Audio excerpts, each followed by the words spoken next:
and objectivity. Um, and I, I want to argue that the reach goes very far. Uh, Let me begin by uh, looking at an argument that is very frequently given uh, to restrict the reach of the concept of truth, the doctrine of realism, uh, and the notion of objectivity uh, to the propositions of science. Been a great tendency in the last 150 years of philosophy in the West to restrict the strict use of the concept of truth, uh, the doctrine of realism, of real facts, properties, and the idea of objectivity to the propositions of science.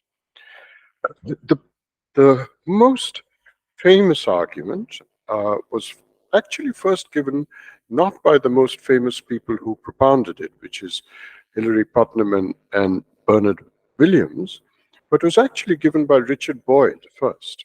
Um, and Hilary Putnam wrote a whole book around it, and Bernard Williams has made it a central plank in his understanding of what he calls the absolute conception of reality, which he draws from Descartes. And basically the idea is that science is the only cognitive enterprise. It's the only field of discourse and deliberation in which there's a property which possesses a certain property, and that property, Boyd and Putnam and Bernard Williams call convergence. That is, there's a relative consensus and convergence developing over history, over the history of this of the sciences, and the argument that Boyd and Putnam and Williams give is that you cannot explain why this cognitive enterprise, unlike all other forms of discourse and deliberation, has this property of convergence and consensus, convergence over time, consensus over time. And unless you say that what it posits are real, that it is trafficking in real properties, facts, and the notion of objectivity applies therefore only to it. So the basic idea is, let me can I have chalk? Oh.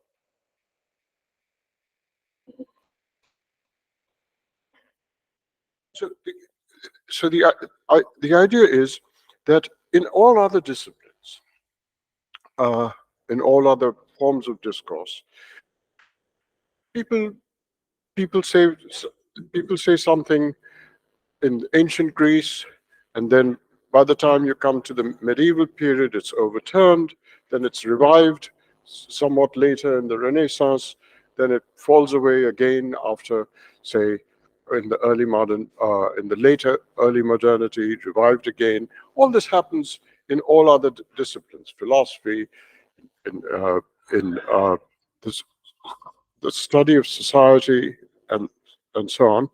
But but in the study of the physical world, in one or other of its aspects, it, there is a relative convergence.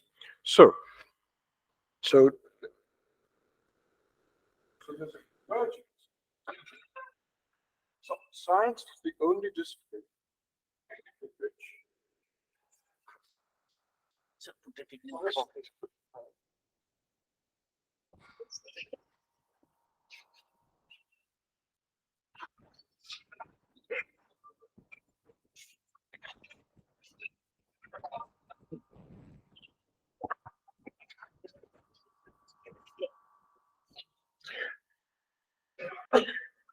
Science is the only discipline in which um, people build on each other's results over time, and so there's a result here, a later work builds on it, and so on, and no other uh, form of deliberation and discourse has this property. People keep changing their minds, reviving things, and so on, but there's a steady build-up in science. So what Copernicus said was built up by Newton, and so on and so forth. Now, of course, Kuhn and all talked about paradigm shifts and so on, but this is the basic understanding of the development of science according to Putnam and so on. And so let's call this convergence.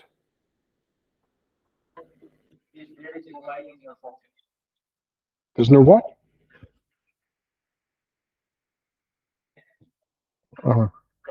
Yeah.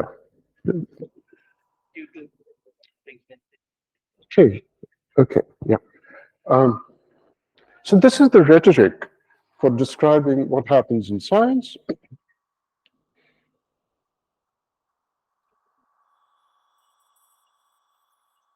But maybe you should switch this off.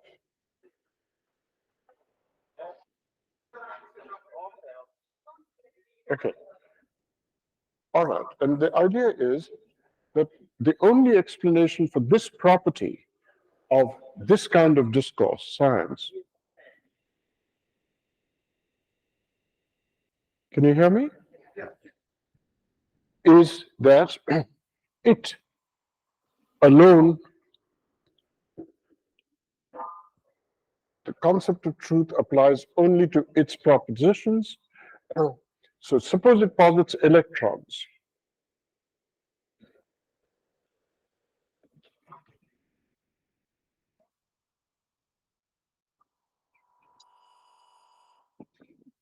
So suppose it posits electrons, then electrons exist.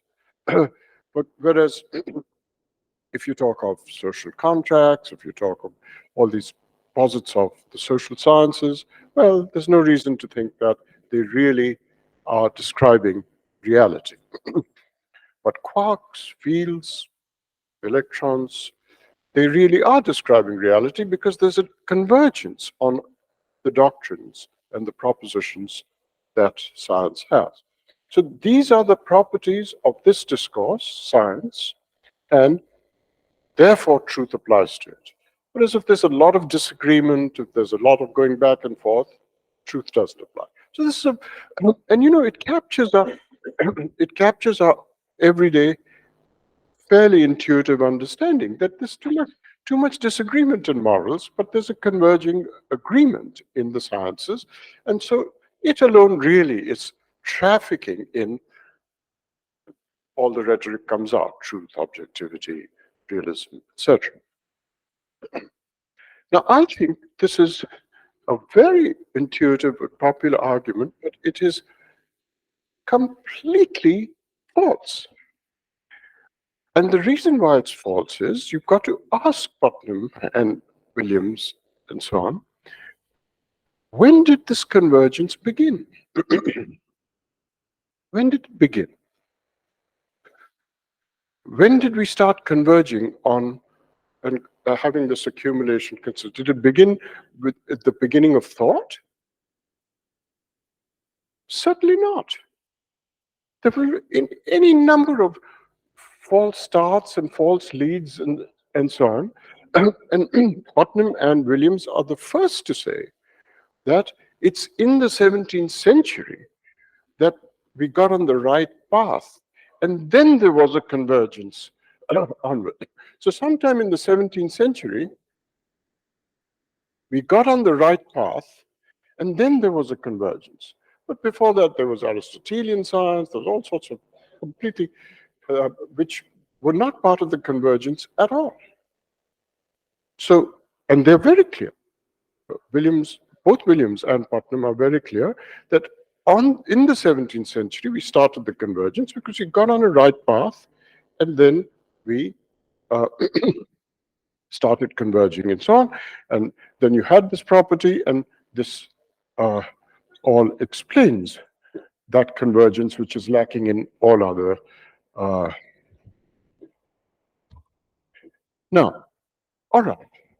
So, so if we ask the question, did it beginning with the history of, did it begin with the beginnings of thought? The answer is no, it didn't. There were all sorts of false leads for centuries.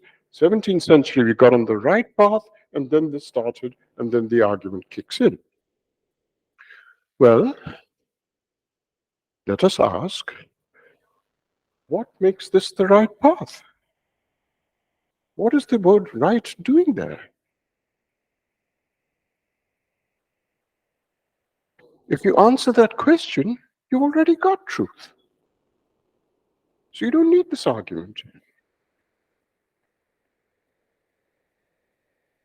The argument is completely unnecessary. You've assumed truth in giving the argument. Because when asked, when did the convergence begin? You didn't say from the beginning of thought. You said from the 17th century. Well, why 17th century? Because that's when we got on the right path. Well, what is the right path? You can't spell out what the right path is unless you already assume that it's true. But then you don't need the rest of the argument. So there's absolutely no grounds, as somebody, I think you said, the notion of right, the notion of truth, you can't get it out of something else. It's completely primitive notion. It's, when Davidson says it's folly to try and define it, what he was really meaning was you just take it for granted. There is no definition of it. It's a primitive notion, and it's assumed in this very argument.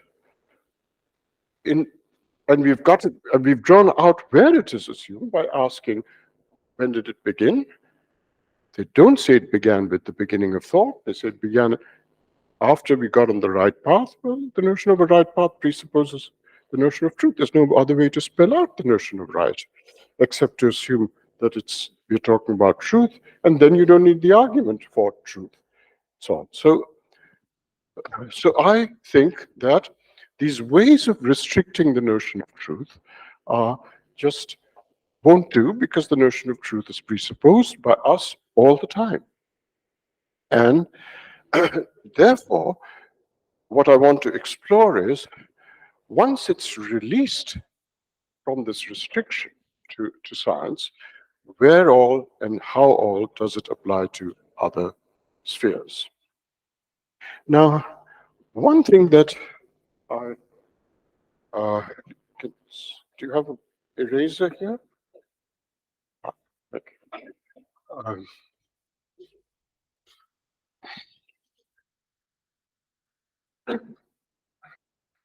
So what I'd like to do now is to stress something that I learned from one of my teachers when I was a young person in Oxford, and that's B.F. Strawson. Strawson wrote this very innovative and an illuminating essay called Freedom and Resentment, in which he makes a distinction between what he calls the objective stance and the participant stance. And he says, in a way, that the participant stance is the stance of engagement, of agency, is primary. And I was talking about it with Professor Rakesh Chandra about the primacy of practice, of agency, of practical agency, is primary, and the detached scientific objective stance is of course also very important and very central to to our culture, but there's a sense in which the participant stance is primary. Now, I think that much of this urge to find the notion of truth and reality, realism, and objectivity problematic outside the domain of science I think all of this, to a large extent, is a result of doing metaphysics first. Uh, Somebody was talking to me about one of my colleagues uh, who writes about some of these issues, and it's just everywhere that in analytic philosophy, people do metaphysics first, and then once the metaphysics is in place, they then start raising problems or of various kinds. So if you do metaphysics first and you stress science as much as science is stressed in modern culture, then you've got a layout of what the ontology is, what science gives you, what science will countenance, gives you what there is in the world. So if you do metaphysics first and you do it in a culture in which science is very central, then you describe the world's furniture, its ontology, in certain ways. And then the question arises, well, now how are we going to fit in values? How are we going to fit in this, that, and the other? Right? But if you stress what Strawson stressed, which is that the agency is primary, not metaphysics. In fact, the whole point of freedom and resentment was that freedom itself is got nothing to do with metaphysics. It's a notion that has to do with norms and what he calls the reactive attitudes and so on. So if you stress the primacy of agency, and then you're not doing metaphysics first, you are stressing agency, and then if science is central in our culture, you have to understand science itself as a practice. Science is, of course, a cognitive practice. It's a cognitive practice, no doubt, but it is nevertheless a practice. And if you are stressing practice first, you're stressing science as a practice. You're not stressing the deliverances of science, the ontological outcomes that science gives you, which is what, that there's a physical world. How do you fit in value into a natural physical world? That's a big problem for philosophers for the last many centuries. Well, why should we assume that values are a problem only because we've done metaphysics first, and the metaphysics, the deliverances of science, which is central to our culture, gives you our metaphysics, and then you start lamenting and you start vexing. How do we fit this in? How do we fit that in? Right? How do we fit in the space of reasons, to use a Salazian term? How do we fit in values and so on and so forth, norms? Well, if you learn anything from Strawson, it is there's no reason to do metaphysics first. Who said we should do metaphysics first? Which metaphilosophical divinity says you should do metaphysics first as a philosopher? Why? So if you don't do metaphysics first, then you're not looking at the outcomes of science. You're not saying, science furnishes us with this ontology, how can we fit in all these other things? Right? You stress science as a practice. Now, if you send science as a practice, because that's what the participant stance, the primacy of agency tells you, if you're stressing agency, then you have to look at the scientist as an agent, and once you look at science as a practice, that it's the exercise of agency as a practice, then you have to ask what goes on in the practice. And in a way, Kuhn was doing that. But when you and I do it with different things in mind than Kuhn, what we find is scientists are talking about how these propositions confirm these propositions. These propositions show these propositions to be false, that they're rational to uphold them, irrational to uphold them. So you've got the space of reasons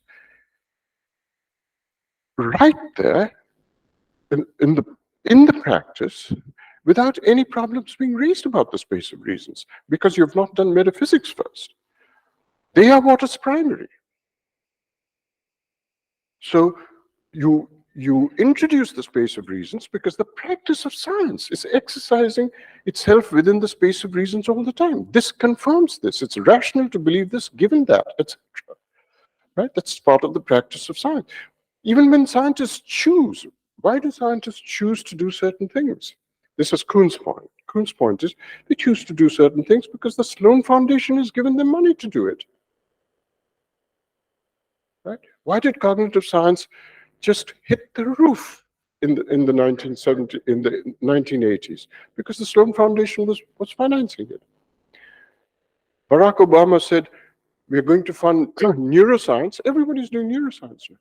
So how you choose things is part of the practice of science. Choosing, etc., involves values that you currently have. They're often political values. And Kuhn made this point in a very sharp way long ago. So you have all sorts of things. You have practical values, moral values, you have the values of confirmation, you have the values of logical validity in the space of reasons. All these are norms, rationality, etc. And you talk about them now, but without seeing them as a problem. You only saw these things. How do we fit in the space of reasons, the space of values and all? If you did metaphysics first and stressed the ontological outcomes of what science countenance. But if you don't do that, then the space of reasons, norms, rationality, values, choices of that kind based on values and so on, even political values, as Kuhn pointed out, all are primarily there in the practice, and you can't raise a problem about them because you have metaphysics first, which will give you the problem. So they're unproblematic. There's nothing problematic about values. And this is what Wittgenstein always said. It's only philosophers who raise problems. Nobody else thinks values are a problem. They talk about values in the world all the time. So as Wittgenstein says, I talk about your. Uh, uh, I see somebody from an upper caste stopping a Dalit from taking water from a well. Well, I see cruelty. I don't just see wells.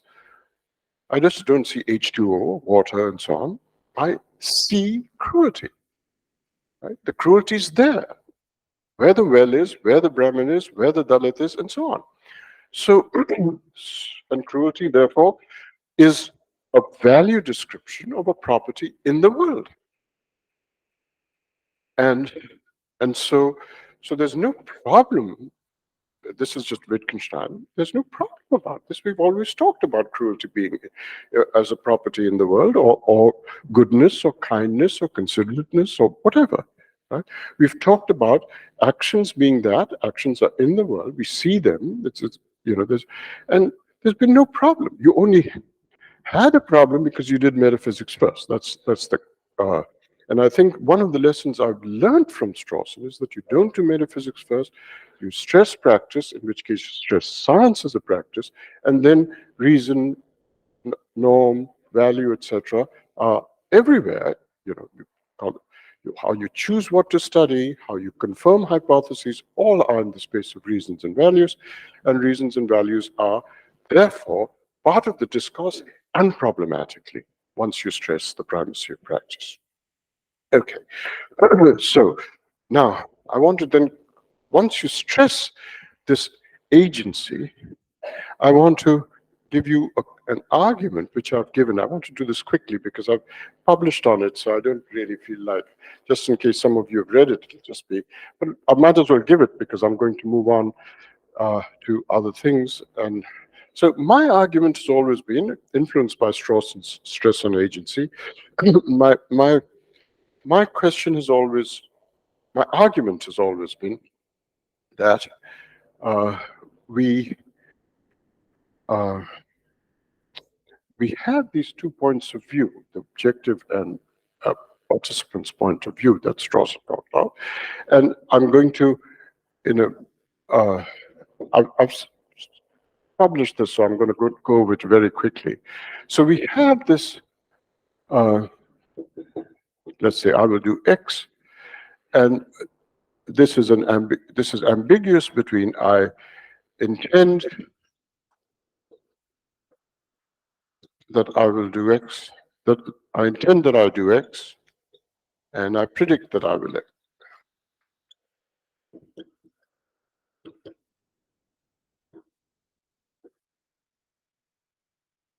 So we use these words all the time. We think this all the time.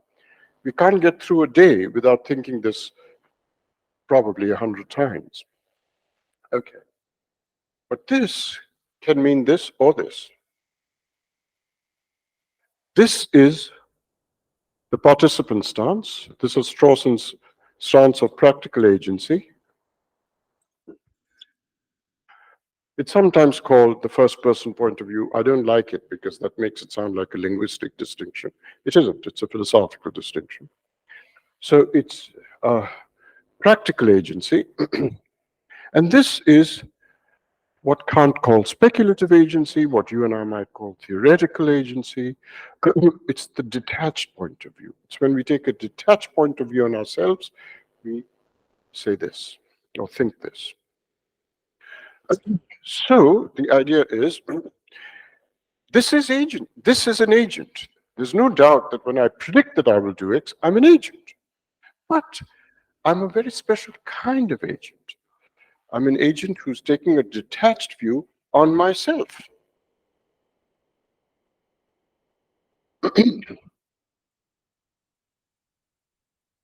So it's very interesting that this is an agent, this is an agent, this is an agent, but this is not an agent. Right? Because when I take a detached view on myself, I make myself an object. Do you see that? Right? If I take an engaged view here, I take the first person or practical point of agent's point of view, then this is an agent. I see myself as an agent. Here, I see myself as I might see an eclipse.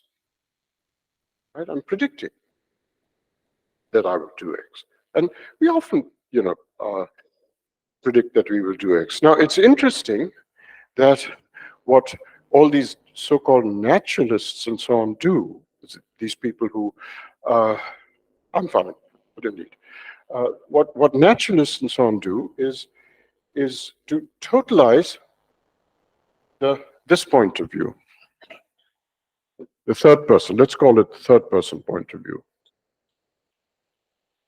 They totalize this. They think everything is part of this. Is what I was calling the metaphysics first view, where then everything else is a problem. Somebody like Sartre totalized this point of view. Remember Sartre? Sartre said, if you predict that you will do something, you're basically like being in bad faith.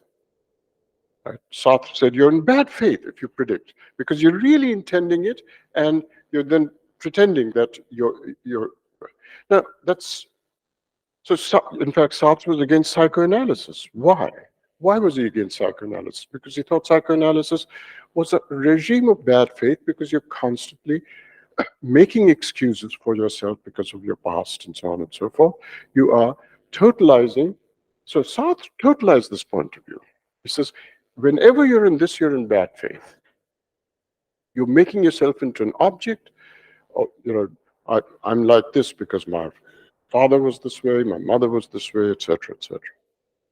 Sartre says that's just making excuses. You've got to be a responsible agent and so on. So existentialism totalizes this point of view.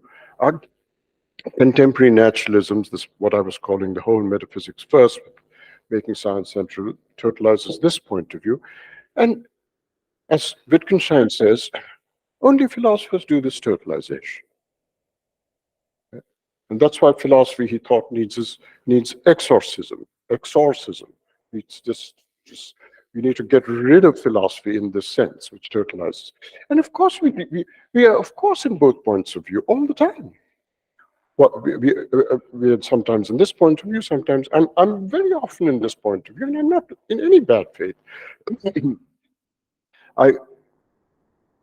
I've never ever accepted an invitation to write a paper for something without predicting that I will not meet the deadline. Never. I can safely predict for any commitment I make to write something that I will not meet the deadline. I can safely predict it. Right? So we predict all the time. We predict ourselves all the time. But what's interesting is that, and very often when we take a third person angle on ourselves, it helps us a lot to be better agents.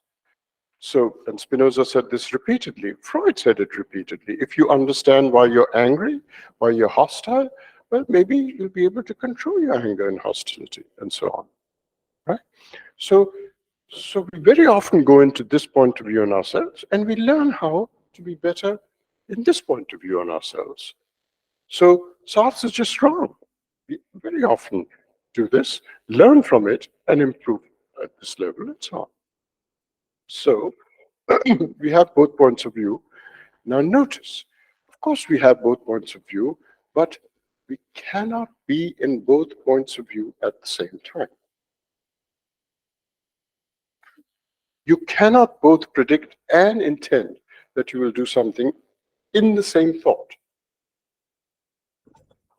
Try it. If you tell me you've succeeded, I'll call you a liar. Can't do it. It's not possible. It's in the nature of the case that one crowds the other out. It ushers the other out. You're in one point of view, you just have defected from the other point of view. Now, we talked a lot about perspectivism today, Jain perspectivism and so on. I really believe this is the only perspectivism that's true.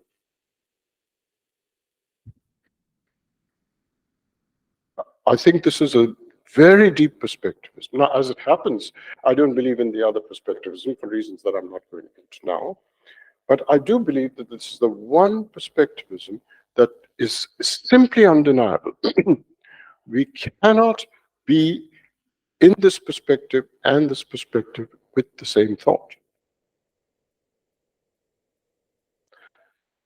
So we go from one to the other because one must usher the other out. And that means we cannot occupy both perspectives, literally like the duck rabbit. Right? You see the duck, you see the rabbit. I think there's a sign, there's a picture downstairs of that. It's not a very good, because it looks much more like, right, that looks too much like a duck and hardly at all like a rabbit. So that's not a very good, but Wittgenstein's idea was that you just can't see them both at the same time. You see the one and you see the other, and you defect from one to the other. Right? Okay. Now, if that's correct, then what is clear is that were it the case that we only had this perspective on ourselves, I mean, I don't think it's a coherent idea that you can only have this without this. But for the moment, let's pretend. Suppose I had only this perspective on myself. Then I would have abdicated my practical agency. Right? If all I had was a detached angle on myself, I would have abdicated all practical agency. I would just treat myself as an object that I'm gazing at, what Sartre calls, you just become an object of a gaze, your own gaze. Right? And so you become an object, and you've frozen yourself, you've leadened yourself into an objecthood, and you lack this perspective. If this is all you have, then you're no longer a practical agent. If the third person perspective on yourself is the only perspective you have, where you observe, predict in a detached way, in a disengaged way, the non-participants, the objective stance on yourself, then you've abdicated your agency. So let me put that down as a principle. Only third person point of view, no practical agency. Right? And just think of it intuitively. If all you did was look at yourself in a detached way, I predict I will do something, this is how I am in this detached way, then you have no practical motivational agency at all. Right? You're just the object of a gaze. You're like leadened as that's a uh, expression of Sartre. All right. So if we only had this, we wouldn't have this, no practical agency. This is just follows from the fact that this and this can't be combined in the same thought. Okay. Now I'm going to ask you to consider the following question. There are these 2 points of view I've said. And I've talked about these 2 points of view on oneself. Right?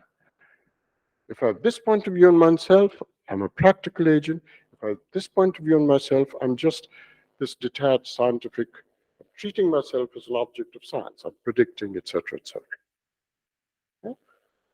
These are 2 different points of view on oneself. Now, ask yourself if there are 2 different points of view in yourself.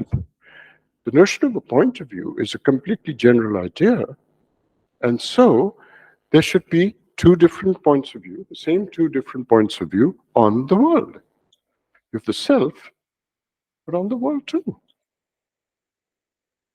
You can have a practical agent's perspective on the world, or you can have a detached scientific, etc. perspective on it. And of course, when we do science, etc., we have this detached perspective on the world. On the world, not on the self now. I'm moving from talking about the self to the world. Right? The idea of a point of view is general, it applies to the self, it applies to the world. When we do science, we are on this perspective, disengaged perspective on the world. So ask yourself, what is this perspective on the world? This is the detached scientist's perspective on the world. What is this perspective on the world? Or, to put it differently, what must the world contain for it to trigger not just predictions and explanations, etc., but practical agency? What must the world contain to prompt this form of agency on it, this point of view on it, rather than this? And the only answer is that it contains value properties. It contains value properties which prompt our practical agency.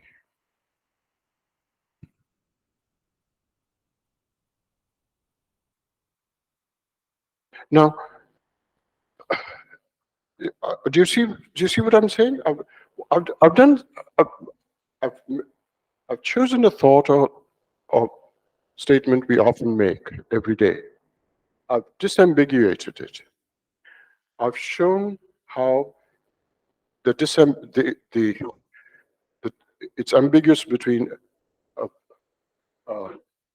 agentive, what Strawson called the participant's angle on oneself, and the detached angle on oneself.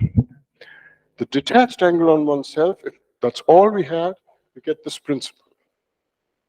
We would have no practical agency, right? If this is all we had. Having said that, I said, well, if there are 2 points of view, the idea of a point of view is general. We've talked about it as 2 points of view on ourselves, but it should be a point of view on the world too. And so, let's spell that out. We have a detached point of view on the world. Well, science is the most regimented exercise of the detached point of view on the world. All right, so what is this point of view on the world? And I said, ask the question, what must the world, when we do science, the world contains H2O, chlorophyll. electrons, etc. Right? But when we do this point of view, when we have this point of view on the world, what does the world contain? And I'm saying it contains value properties, cruelty, kindness, etc., right? Which prompt our practical agency. I see a Dalit being prevented to take water from the well. Well, maybe I'll join a, anti-Brahmin movement or whatever. It prompts all sorts of agency. Or I might try and stop the person and get the water for him or whatever. Right? So practical agency is prompted when by value properties in the world, or what we call moral facts, or or disvalue properties. Cruelty is a disvalue, kindness is a value, etc. Right? And we see it in the world. Right? I see somebody helping somebody, I see kindness. It's a property in the world. I don't just see a hand moving and picking up something, etc. I see kindness. Okay, so now I want to now.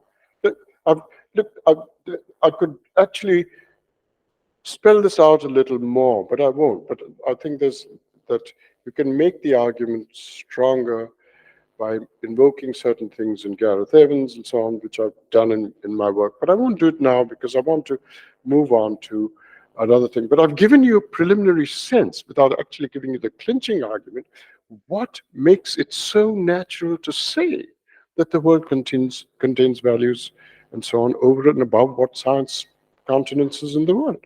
It's a completely natural thing to say. And I've tried to bring out why it's natural by saying that we have these 2 points of view, both on the self and the world. And you can't account for this point of view on the world without positing value properties out there. Okay? It's completely natural. All right, so I haven't fully given you the argument. I'll be happy to do it if there's time later. I want to move on to another. So much for an argument which tries to show that not only should we not, as Williams and Putnam said, restrict the concept of real properties, truth, etc., to science, but we can talk about morals, ethics as a perceptual discipline. We see things in the world which are cruel and kind, etc., and we respond to them. So ethics, for me, is in that sense a perceptual discipline, because moral realism, I think, is established, or at least shown to be natural. I haven't yet established it, as I said, because the argument needs strengthening, and I do believe it can be strengthened. But it would mean bringing in some apparatus from Gareth Evans, which I might do if the discussion warrants it. Okay, I'm going to now move on to so moral realism and moral truth applying to morals is I think a natural thing to conclude, given the considerations I've tried to present. Now, I want to thank you. I want to now say a third thing, and then I'll stop. I want to say a little bit about what happens. I've opened up the field of the reach of truth and so on and realism and so on to morals. But what happens when we read literature, and what happens in the humanities? We make comments on novels, we make comments on art and artistry and art criticism. What are we doing there? How does truth and so on apply to these broadly humanistic disciplines? And in fact, what is it that the humanities do when they do literary criticism art criticism and so on. Thank you.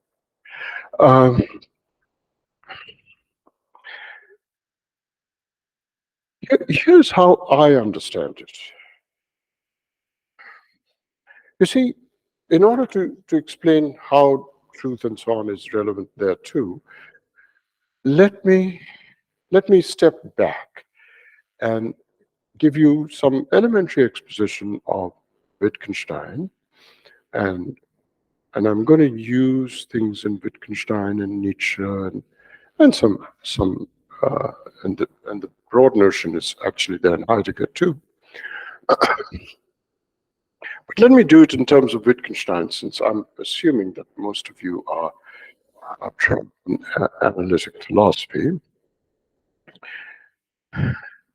See, Wittgenstein, in a very famous passage, very well mined and widely read and commented on passage, a set of passages on the following of rules of language, made the following very profound point. And I think it's sometimes misunderstood uh, by philosophers, wonderful philosophers like Saul Kripke and Crispin Wright and so on, but it's worth really spelling out its elementary form, which I'll try and do now. So Wittgenstein has this very broad idea that rules and norms are part of, and I'm putting it my way, in a way that's, I'm slightly channeling what Nietzsche says in The Birth of Tragedy and Heidegger says in various texts, including Being in Time. What So I'm reading Wittgenstein. It's there in Wittgenstein, but I'm reading it through some of these other thinkers. Well, what Wittgenstein says is that norms, rules, science, all that is a whole range of discursive fields, right? Fully discursive, propositional uh, discourse. But he says that none of it would be possible unless there was a background of non-discursive, lived histories, social memories, practices, what he calls forms of life. So whenever Wittgenstein is talking about forms of life, what he means is that all the things we very conspicuously do in the foreground of things, which is science, law, explicit morals, constitutions, and so on, right? Explicitly, fully articulated propositional forms of discourse. When we do all that, it's only against a background of completely unarticulated, lived practices, cultural habits, customs. What Burke called custom and habit, which uh, Hume also spoke of. And all of that, Wittgenstein says, is in the background, and it makes possible the foreground of explicit discussion. Okay, so his example is, suppose you see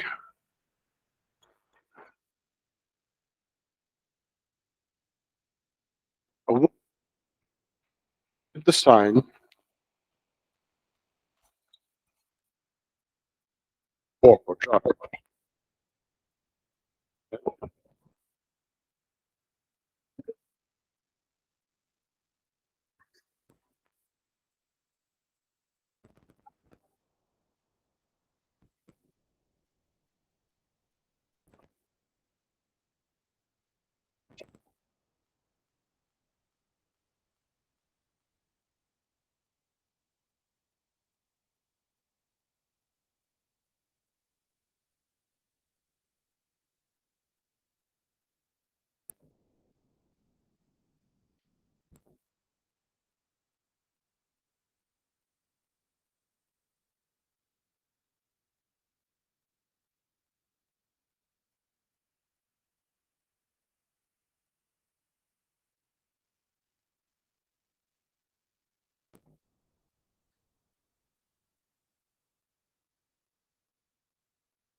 I'll just hold it. It's fine.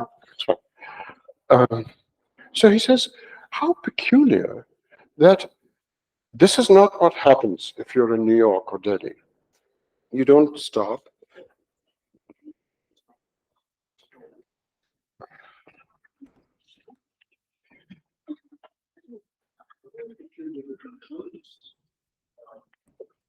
and say, here's a wooden board, and it has got some black mark on it.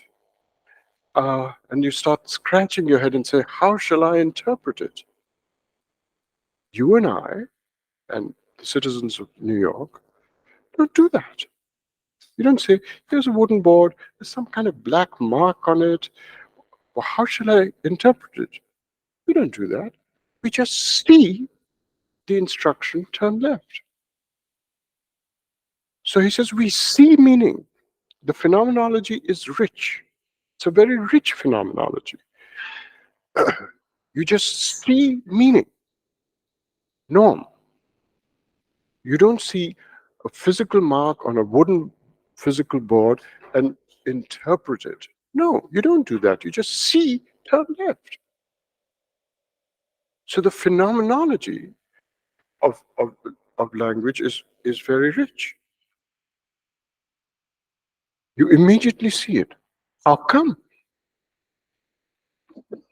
And he says, because we've grown up in a culture, in we've grown up in a culture in which we've read, we've we've seen arrows being uh, released from bows, and they go in a certain direction. There's been martial weaponry, there's been target practices. We've read comics, we've read books about whole communities and tribes with bows and arrows and so on. So we've grown up on this rich history of cultural background. And because we have this whole cultural background, we have a rich phenomenology in the foreground when we see something. It's only this collective memory and social history and so on that of completely non-discursive things, just part of our history, our social history and our cultural background. All that's in the background, and it's making possible the rich phenomenology of seeing norms. And he wants to apply this all to rules of all kinds, language and so on. Okay, so this is just his illustration of a rule, which he then extrapolates to rules of language. So it's very important that the background of social cultural practices and so on, and history and collective memories, etc., make possible the foreground apprehension of norms and everything else, rules of all kinds, rules in whether you're doing deductive, inductive, all sorts of rules, various kinds, and rules of language too. Okay, so a background. So we have a background which is non-discursive, and then you have a foreground of explicit norms and so on. And this, because we have this in our minds, as it were, this is in our minds, this whole background is in our minds, we then apprehend this in this rich, immediately meaningful, perceptual way. Okay, now, if this is right, if the very apprehension of things in the foreground that are fully discursive, rule-like, etc., as a background of cultural practices, habits, etc., the background make this possible, then ask yourself, what would happen if somebody just doesn't get it? Somebody in New York or here, right, just comes and he stops and says, well, what should I do? There's this wooden board. And so if Wittgenstein is right, it would seem one should say, well, he hasn't had. So imagine, for instance, where a culture in which bows and arrows are not used in martial weaponry, but are used for decorative purposes. Right? They're just there for decorative purpose. Well, you can see if somebody's never been in a culture where arrows are shot through things and go in a certain direction, they're just there, then you can see how somebody might see this is where the point of origin is, and this is where the sought destination is. They could have the opposite. You just fill in the. So a different cultural background where the arrows have a different place in culture. There's no martial weaponry, but decorative, etc. You might stop and scratch and so on. So the background is crucial. The background of the non-discursive is crucial in how you read the rule. Right? If you don't have the right background, you won't see it as turn left. You might see it the opposite, in fact, if it's a different one. Okay, so now I want to ask a subtler question. See, this much of Wittgenstein is quite well known. But here's a subtler question. What happens if somebody in our culture does the same thing? Says, I don't get it. What am I supposed to do? Now, you can say you're stupid, but the thing is that there's a great temptation. If somebody in our culture doesn't get it, there's a great temptation to say, this is how we do it. This is how our culture does it. And Wittgenstein sometimes, alas, does say that. He calls it a bedrock assertion. Right?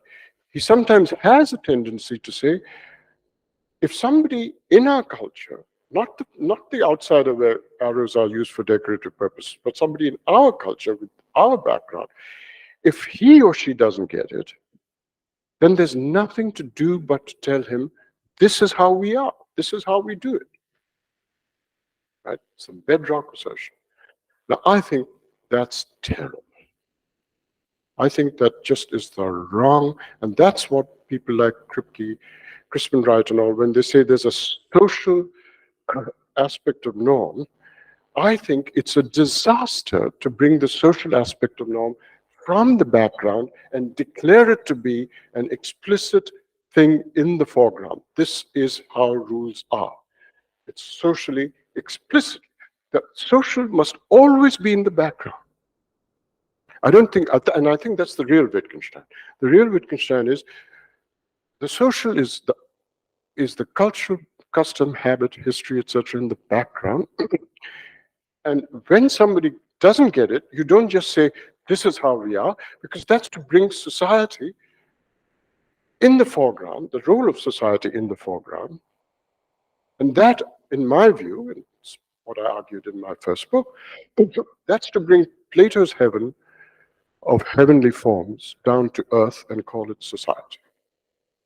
Society is just playing the role of Plato's forms, objective things that are. That's not it. That's not what Wittgenstein really intended, despite those passing remarks about this is how we are. What happens when somebody doesn't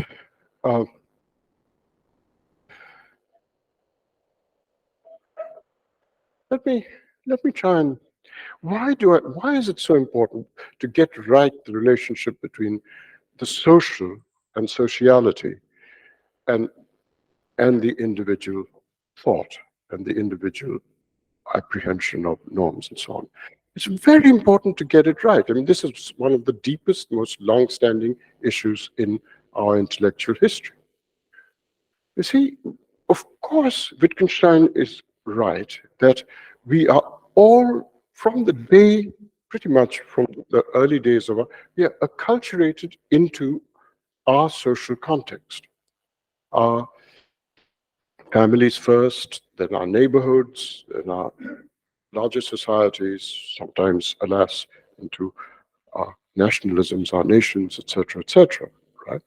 So we are necessarily social creatures, as was pointed out by Aristotle, and Wittgenstein was stressing it a great deal. And we are acculturated. Rousseau said it, Burke said it, we're acculturated into the norms of wherever we are born. Right? My mother used to constantly say, don't do that, Bilgramis don't do that. All the time. She was just acculturating me into certain norms. Right? But sometime around the age of 11 or 12, I began to ask, should I be doing what the Bilgramis are doing? What does that reflect? It reflects what Professor Pradhan was describing as reason. I think when you say we are unique in possessing reason, this is really where it starts.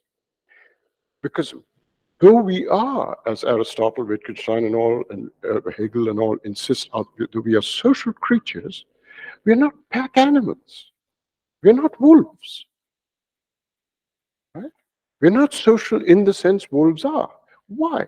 Because we possess the capacity to ask, should I be doing what the Bilgramis are doing? That's the first onset of reason. I don't know when it comes, maybe with some people in the early teens, maybe even earlier, some later. But whenever it comes, it's the onset. It's because what you're asking is, do I have reason to do what the Bilgramis are doing? Right? And that's the beginnings of reason, autonomy, what somebody was telling me about Swaraj. One of you said they're working on Swaraj. That's it. That's individual Swaraj. The capacity to ask, should I be doing what my acculturation, whatever it may be, family, whatever, is.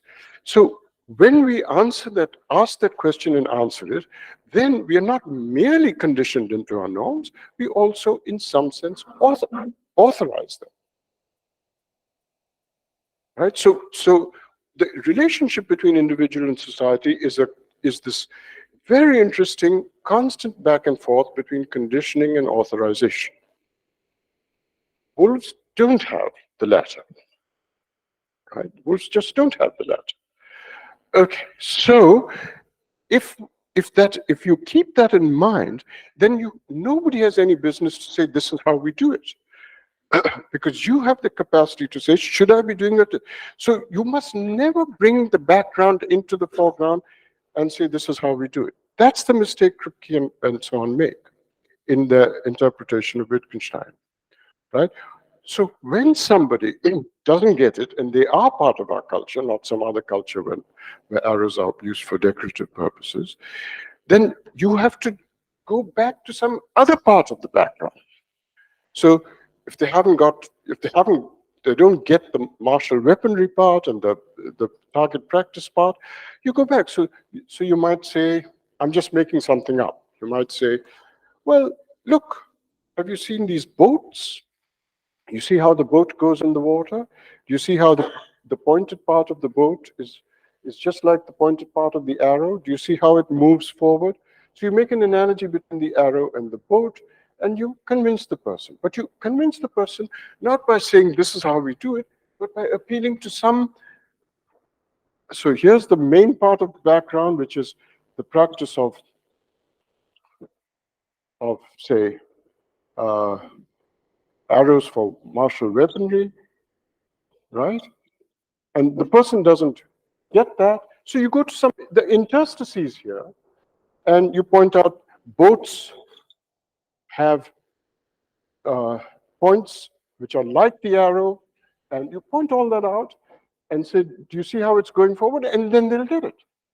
So you never lay down the law and make it explicit in the foreground. You just keep appealing to an indefinite set of possibilities in the background. Right? That's the richness of the idea of forms of life and so on. And you always keep the background in the background. If you don't do that, you really misunderstood the relationship between individuals and societies in the nature of rules and in the nature of norms. Okay, Now, I'm sorry, I've gone on and on, but so I'm going to conclude by asking, well, what does somebody in the humanities, when studying literature and all, do? How do they approach things? And I believe that you see, if you ask yourself, why is a story or why is a work of art not like the illustrations in a psychology or sociology textbook? The psychology textbooks have narratives.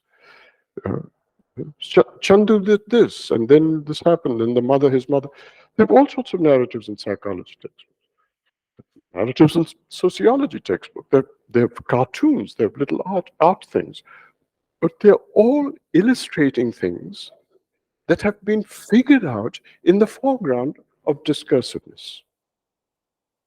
So, art and stories and narratives and so on in psychology, sociology, etc. textbooks, right, are just illustrations of things that have been figured out in the discursive field of the foreground, in the relevant social science, like also behavioral science or whatever. You figured out everything in the discursive field, and then you produce the narrative as an illustration in a psychology. But art and literature is not just like the art and literature in psychology and sociology textbooks, because it does the figuring out with its own non-discursive resources. It isn't just illustrating what has been figured out in a discursive field. It's relying on its own non-discursive field to do its own figuring out, right? So my suggestion is that what happens in art criticism, literary criticism, the sorts of things we do in the humanities generally, is that what literature does is create a kind of non-standard, anomalous thing, very much like this anomalous person who doesn't get it. So we are a little bit like the anomalous person who doesn't get something, because literature and art and so on are just so distinct from ordinary discourse of explicit statement and explicit norms and explicit science and so on and so forth. So because they're just very different from what is there in the textbooks, etc.,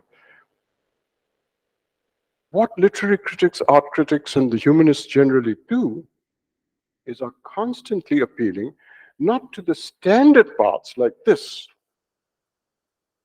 to where the explicit rules are, but they're looking at the interstices to tell us how this Gaitonde is to be seen, or how the Mahabharata is to be read, or how Middlemarch is to be read, and so on, is by looking at the interstices in the background to bring out what is there in the novel.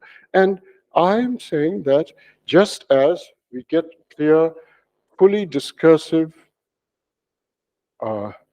moral, political, which I think of as truth, as I've established by the previous argument, all we do in literature and art criticism, all we disclose what is there in the work. And so it's just as important, I believe, that when you read a work, you don't say you can read it any way you like, people will read it in different ways. You should read the work as it should be read. What they do is they appeal to things in the background, the interstices in the background. So it's not like the sociology textbook and so on. They appeal to the non-standard parts of the background to tell you what is there in the text. What is the right reading of the text, how you should read the text, right? And how you should experience Middlemarch, and so on. And of course, there might be different correct ways, but that's got to do with the question that was raised earlier. So long as they don't conflict and there's no contradiction, they can all be right. But if there's a conflict, then there's then there's engagement and discussion to be had. Okay, thanks very much.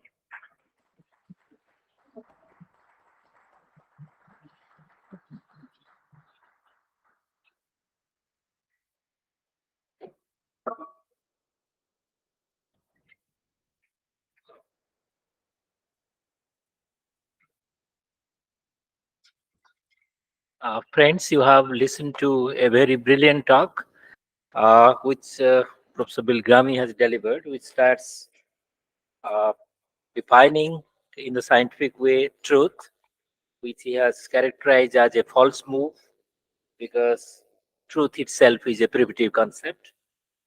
But then he goes on to the distinction between the participatory point of view and the scientific detached point of view, and he has favored the participatory point of view for the reason that this view really gives us the scope for the primacy of reason and the introduction of values properties to the world, which are eliminated by the scientific point of view. Therefore, Professor Biligrami has emphasized the primacy of the practical reason, the practice, the practical engagement with the world, which is one of the main points he has really emphasized. He has gone to suggest how to read Wittgenstein's the famous statement, "This is how we do it." If you take it as a kind of a justification of what culturally we are doing, then perhaps this will falsify the very rationality that we have, because we must ask whether this is right that we do it. So we do it. That is how he emphasizes it. So, in a sense, he also emphasizes the primacy of reason, and that also the primacy of the practical reason. So, in a sense, he is giving a very holistic view of how we have to look at truth, reason, and also reality. And now this is open for discussion, and I invite questions. Uh, start with a young friend. So how she gets bigger. There will be many. Actually, I wanted to say that maybe I will take your example. Like maybe we are having the background, but not the middle part. And how we can put it in the concept from today? Because if we are watching, for example, at the arrow and the boat, that how we can understand that we should go in that direction, and we will not understand that we should follow now the path and use the arrow right now here, that it is kind of making our own concept, no? Because maybe we will think by seeing that arrow, we will think that we should use here the arrow. So that is our mind who is teaching us to not do that here, no? It is not the middle part, it's our mind, our concept.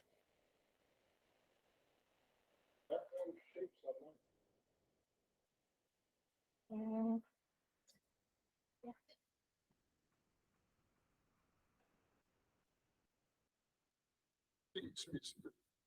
The notion of a mind is certainly active. I mean, the mind is active. It's exercising its. But I'm saying that it's not a matter of interpreting de novo, seeing something which is physical and then saying, what meaning shall I give it? Rather, Wittgenstein's point is that if you're properly acculturated into the forms of life, you just see the meaning. You don't you don't say, you don't scratch your head and say, how shall I interpret it? You just see it. But you have the perceptual sensibility to do that only because you have a background of history, culture, habits. It's the same.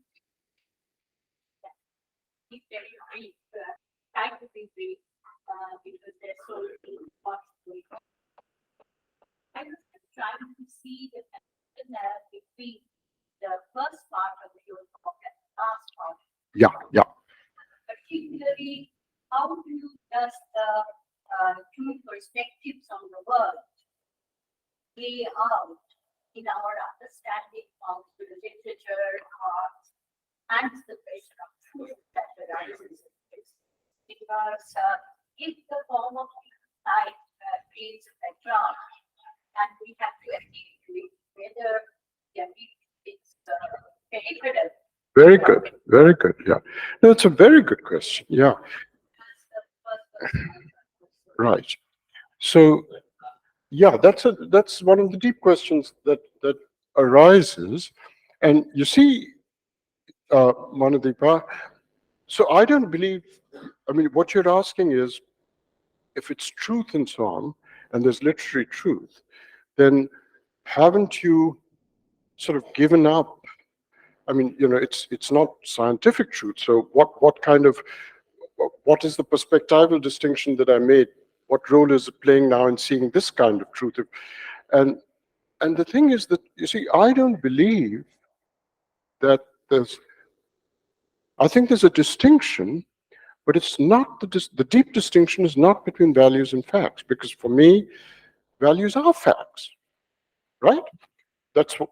Because I see cruelty. That action has the property of cruelty, just as much as that action has the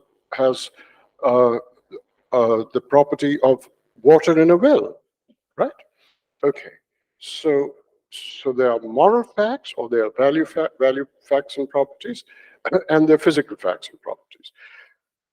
And my claim is that truth applies to both. There's moral truth and so suppose I read Middlemarch, and I don't know how many of you read Middlemarch, but there's a character there called Casaubon, right?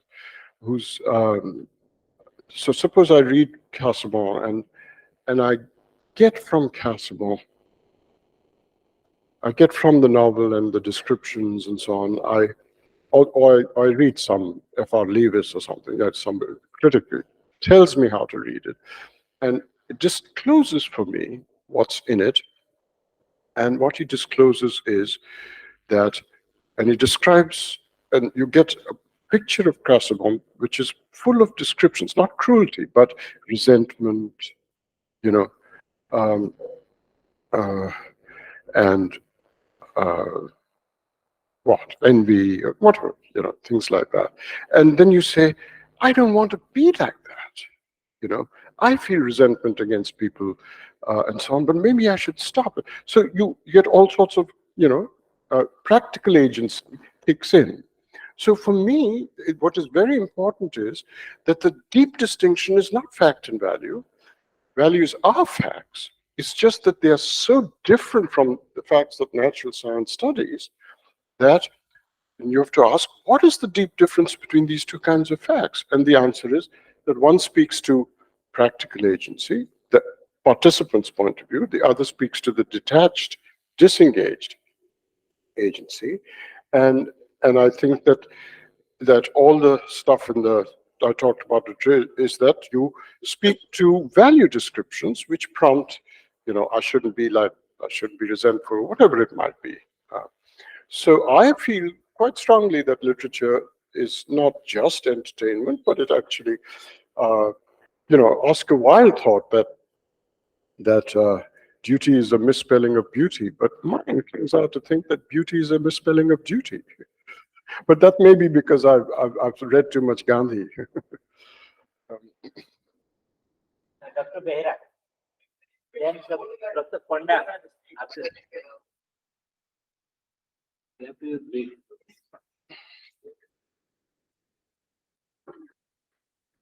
Firstly, thank you so much, sir, for your insightful talk. And I observe from your paper that when you make a distinction between sciences practice and practice of sciences, I observe that when you talk about sciences practice, their practice is something about region and practice of region. And in the secondly, practice of sciences is science nothing about reality. So you derive the reality something that realities by region. When you talk about practice of science of practice, there you determine agent, that is region based reality. And secondly, you claim that region by reality. There you determine object. That means a agent is converted into an object. That is reality-based region. So I observe whether it is paradoxical in nature or parallel in nature. Yes, last part is that when you claim that practice of sciences here, sciences are something about reality. So that is region is divided by reality. That is reality-based region. And here you are converting agent into object. So if these are the case, are you claiming that agent and object are paradoxical in nature or parallel in nature?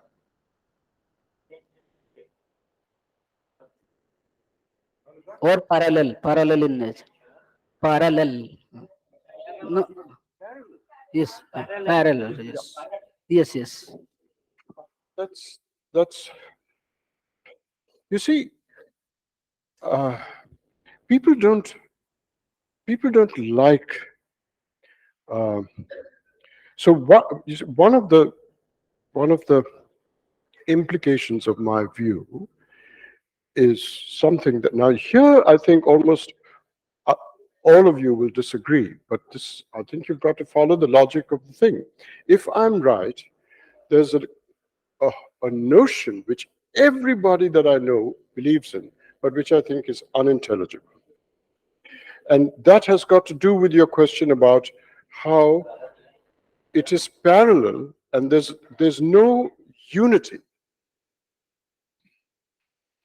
There's no unity between what the sciences do and what practical agency is about.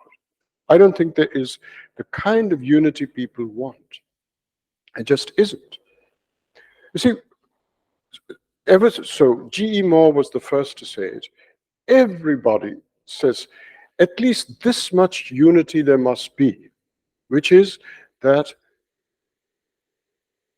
values, the outcomes of practical agency, and so on, all that stuff in the world as viewed by the practical agent, the participant stance, etc. They say that must be supervenient. That's a word that philosophers use. I can explain it. Must be supervenient on the facts that natural science studies, because they don't like them to be just parallel, right? So they want one to have a dependency on the other. But that's again to make the scientific stuff primary. I don't believe it. They say so the way they put it is, in two universes which are physically molecule for molecule the same, there cannot be a difference in values. That means that holistically, the values must in some sense be dependent on the physical. If the two universes are physically identical, there can't be a distinction in value. Now, I'm not denying that. I'm just saying it doesn't make sense to say that. I'm not against supervenience. I'm not for supervenience, and I'm not against supervenience. I just don't know what on earth it means.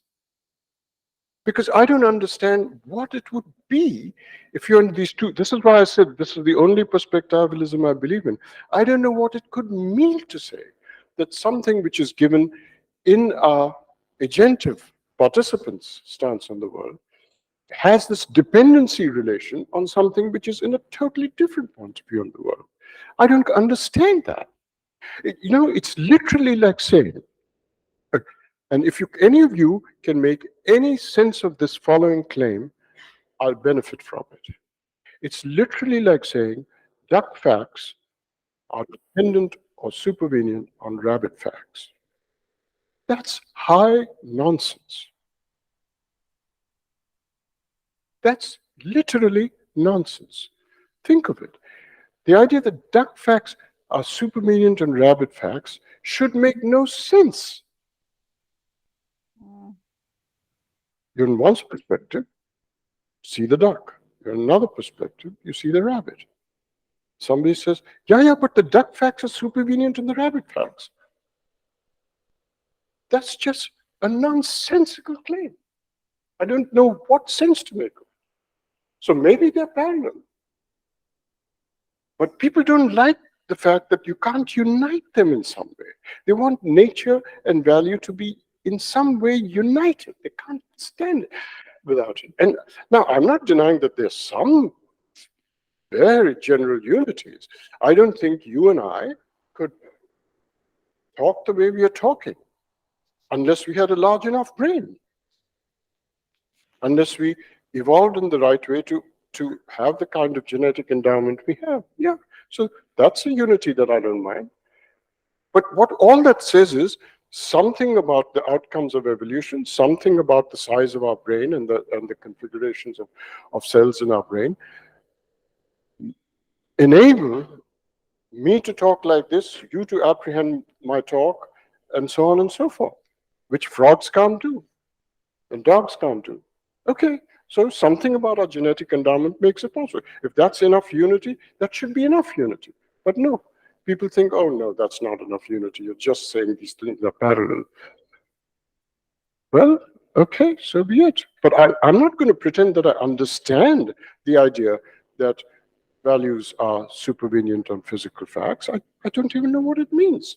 No more than I understand what it would be to say that duck facts are supervenient on rabbit facts. They're parallel facts, to use your word.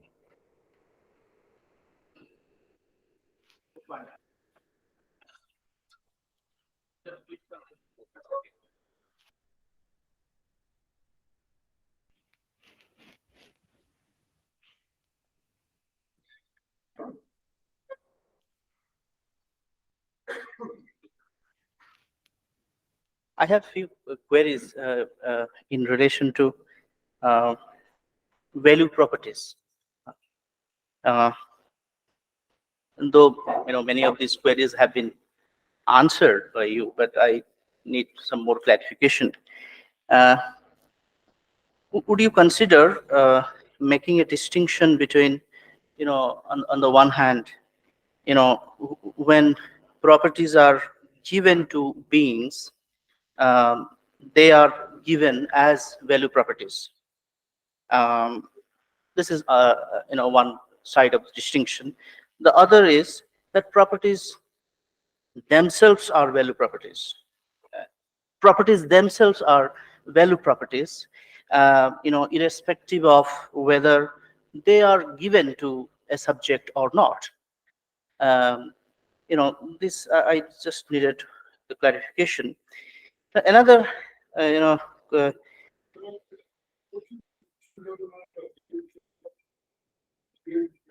when I see something, cruelty, for example, if you have given, the other query that I had is, one of the reasons that there is cruelty because we don't see it as cruelty.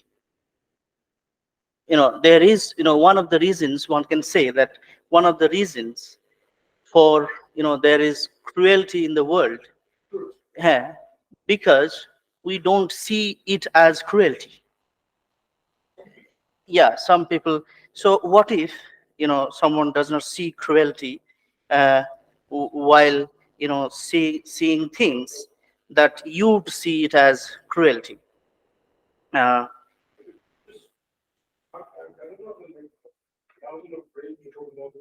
Okay, thank you. Thank you.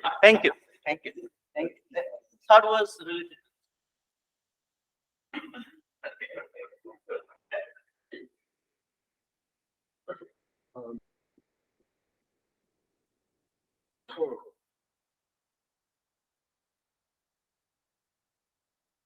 Let me answer the second one, because the second one has been raised all through the day, which is some people will see cruelty and some people will not.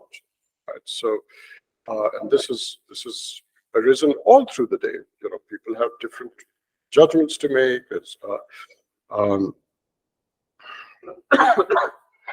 So the question is, if I'm right, and by the way, the, the view that I have is I've been influenced quite a lot by somebody whom I think is probably the in one of the most interesting philosophers, John McDowell, and he's influenced me a lot. We disagree a lot too, because he believes in supervenience and I don't, and so on. So but he's influenced me greatly, and this is uh, the moral realism. I think his is the most sophisticated and interesting moral realism there is, and now the point you're raising came up earlier today. If there is a conflict, if somebody says that's cruel and somebody says that's not cruel, then you have to figure things out, right? But it's the beginning of, it's a conversation starter, right? It's not a conversation stopper to say some people see it as cruel and some people don't. It's not a conversation stopper. It's a conversation starter. You have to engage to figure out who's right. Look, the point is, if moral realism is true and you perceive values, then there can be value illusions. I mean, we after all have perceptual illusions.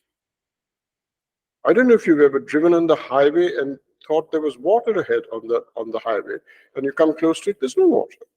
Right? I don't believe I've ever driven on a highway without having that illusion from time to time. So we all have illusions, and we can have value illusions. I went with a friend who was buying a car, and he saw an SUV, and he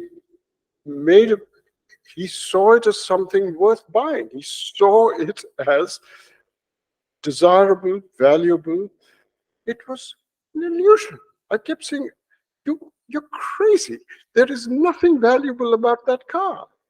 It's gonna ruin the environment. It's a guzzle gas. So you can make value perceptual mistakes. If you see that thing as appealing, valuable, etc., you're wrong. Now, I'll have to give reasons why you're wrong, just like I have to give reasons for anything. So you can't just say, well, somebody might not see the Brahmin disallowing somebody to take water from a well as cruelty. Well, they're wrong. Now, somebody says, what do you mean they're wrong? That's you. I say, it's not a conversation stopper. You can't just say, that's how the Brahmin sees it. It's a conversation starter. I think it's wrong. I have to give reasons why I think it's wrong. And we can have a day-long conversation about who's right and who's wrong. So you engage with the person and so on. Now, of course, relativism comes in and says, well, wait a minute. But relativism, I believe, you have to give very good philosophical grounds to say, this is a conversation stopper. People just will see things differently. But why? Why can't you just engage if you see things differently and there's a conflict? If there's a conflict between them, there's a contradiction, then you start talking. It can't be a conversation stopper that people see things differently. I mean, after all, physicists who've internalized the wave theory of light will see waves, where somebody's internalized the particle theory of light will see particles. They don't say, therefore, there's no such thing as physical realism. I mean, some people might, but it's completely unwarranted by the fact that there are differing perceptions. You physicists then engage with each other to see which theory is right. And that might take a long time. It may not be resolvable very easily, but that means you keep talking. Right? So I refuse to have the conversation stopped by the fact that there are differential perceptions in science, in values, or anything else. Now, the other point you raised is really very fascinating, because you see, what you said was when properties are given to us, when any properties are given to us, isn't there some value in it? And I think that's an extremely interesting claim. if it's true. I mean, I think it's a very deep and interesting thing. In a sense, it's a very appealing idea that any property, this or any fact, this little thing here, right here, somebody might say anything that exists, right? Anything that exists, if it's not doing harm, let it be. Don't get rid of it. I'm very sympathetic with that view. I think that's the one true thing in conservatism. And Jerry Cohen and I, well, I won't go into the details of that, but there's one thing that's attractive about conservatism, is that if in its most general form, which is that if there's any property in the world or thing in the world, and it's not doing harm, don't get rid of it. If you have that attitude, you would be able to resist a really egregious culture of obsolescence that capitalism has generated. Right? You can't use your computer for more than 3 years without having to buy a new one. That's a disgrace, right? Things are built so that you get rid of them, even though they're doing no harm, for no other reason but profit, for some very small group of people. So there's something very appealing about the fact that if there is a property, then so long as it's not doing harm, don't get rid of it, because it really is a bulwark against a whole culture of obsolescence, and which is very deep part of capitalist culture, and the culture we've begun to live in the last 200-300 years, not before that. So I'm very sympathetic with the idea that if there's a property, then whatever it is, even just this, which has nothing to do with, it's got some intrinsic value, so you don't get rid of it. Unless it's doing harm, then it has a disvalue. So that it's a good metaphysical stance to take about value, that if X exists, X is not doing harm, don't get rid of X. It's actually very close to many things Gandhi said.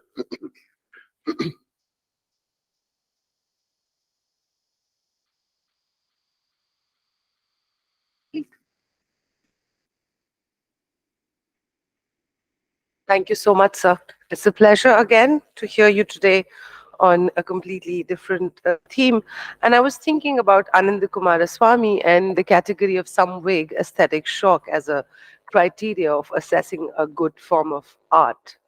And he says that one of the distinctions between, in his critique of the colonial historiography or appreciation of Indian art forms, and in order to make an argument about the uniqueness of Indian art forms, he argues that if the art form is can invoke some way that shock in the seer to be able to understand the meaning, is a good art form. But it is not necessarily the same thing for every individual. And this is where I'm coming as a political scientist about my own biases while reading a text. So, for instance, reading Mahadevi's Mera Parivar, which would be considered as a brilliant literary work informing the audience of her relationship with these characters, different animals. But what she's trying to do from my feminist sort of reading is the moral ethical philosophy. So I see Mahadevi not just as a literary voice, but as an ethical philosopher, because in each of these relationships with different characters, different animals, she's invoking different set of values, whether it is karuna, compassion, magnanimity, generosity. So what do we do with regard to the bias of the reader, which is very subjective and giving a very different notion of the objective truth, or how one would tend to read. So this is more in terms of the hermeneutics and the bias of the reader per se. Thank you so much, sir.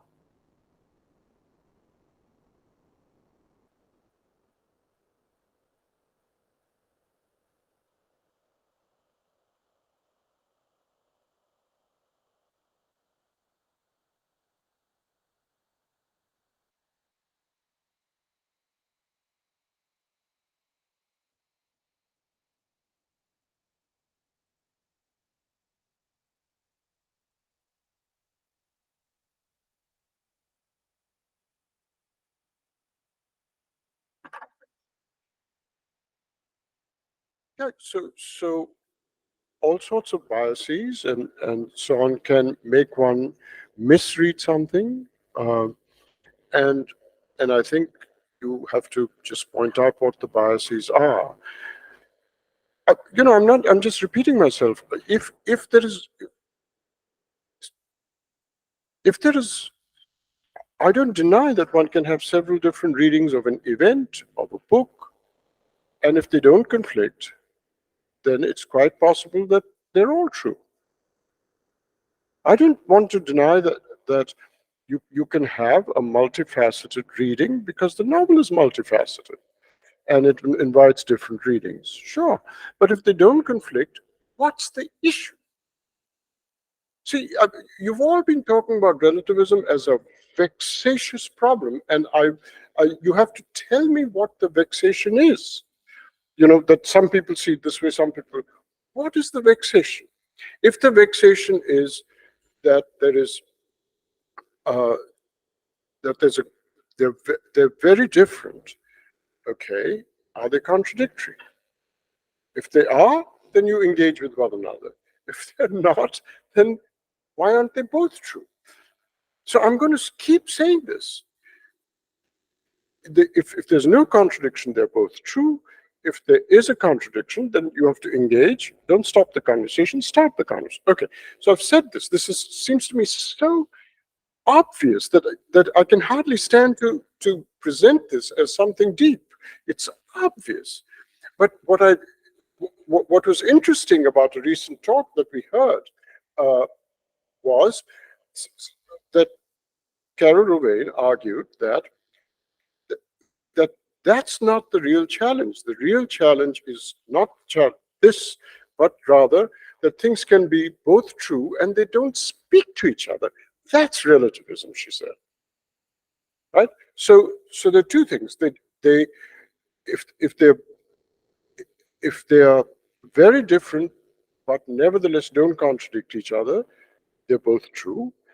However, so there's no relativism doesn't raise an issue. But if they don't speak to each other, it raises an issue somewhere else of a different kind.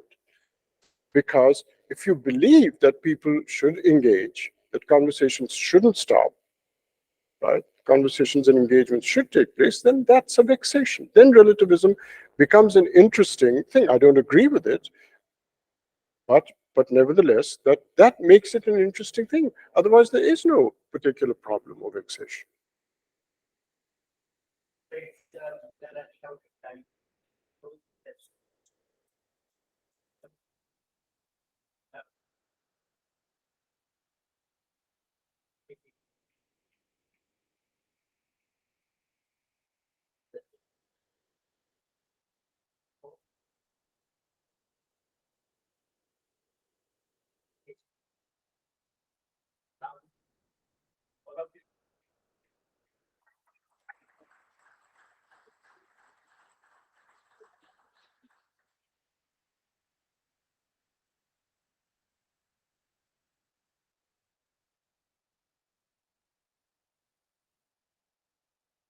Uh,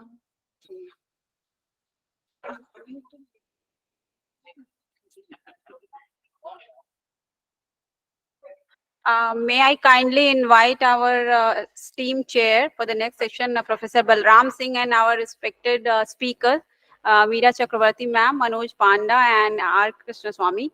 So please.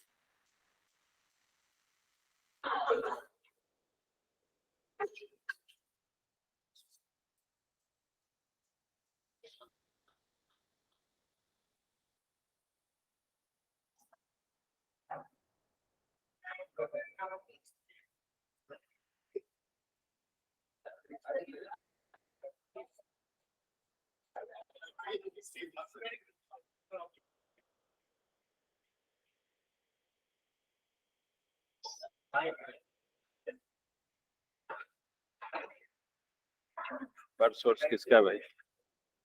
ये किसका है? Card ward colour रख लो. Welcome Welcome to this session, which I think we are starting about 2.5 hours late. No, not 2.5 hours. About an hour and a half late, right?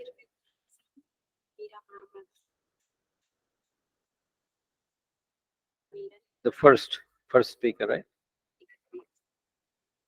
And so we are going to invite our first speaker, Professor Meera Chakravarti is a former research faculty in Cultural Studies, Jain University, Bangalore. Her recent publications are Writing in Times of Displacement, that was published this year, and by Routledge, and another publication a couple years ago, Dynamics of Dissent, that was published by Routledge also. She has also received honors from John Templeton and Interdisciplinary University, Paris, for work on time. And she will be speaking on Jaina philosophy and democratic thinking, a reflection. Professor Chakravarti.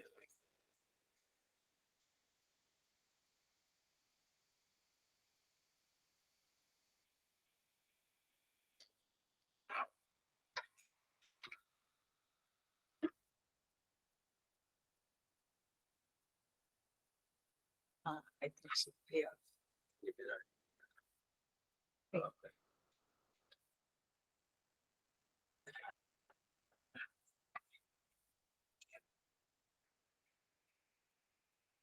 Good afternoon, and my heartfelt sincere thanks to PHU's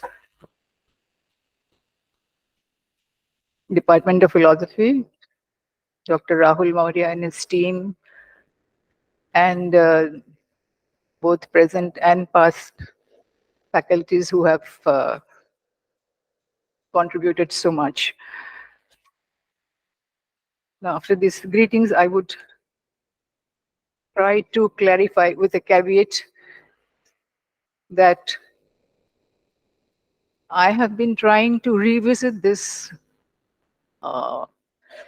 principles only to explore as to what we can try to or attempt to perhaps find a way out. Before that, if you see this, it looks like, this figure looks like a bird. Okay. Also, if you see it once again, it will look like the rabbit. Okay. Right? Yeah. Yeah. Okay. Sorry. So, so having this in mind, I would try to give a little bit of background that I have been working since 40 years in the women's movement and was member Karnataka State Women's Movement. So a kind of return of the repressive is expressed in this discussion. I would not say it is a paper, it's just a loud thinking. And since I'm not a celebrity like Professor Vilgrami, I would rather read it because my timing is only 20 minutes. Now, in trying to situate the Jaina principles in the context of democratic understanding, we might try to reflect on the significance of its roots, which is perhaps Jaina trends or the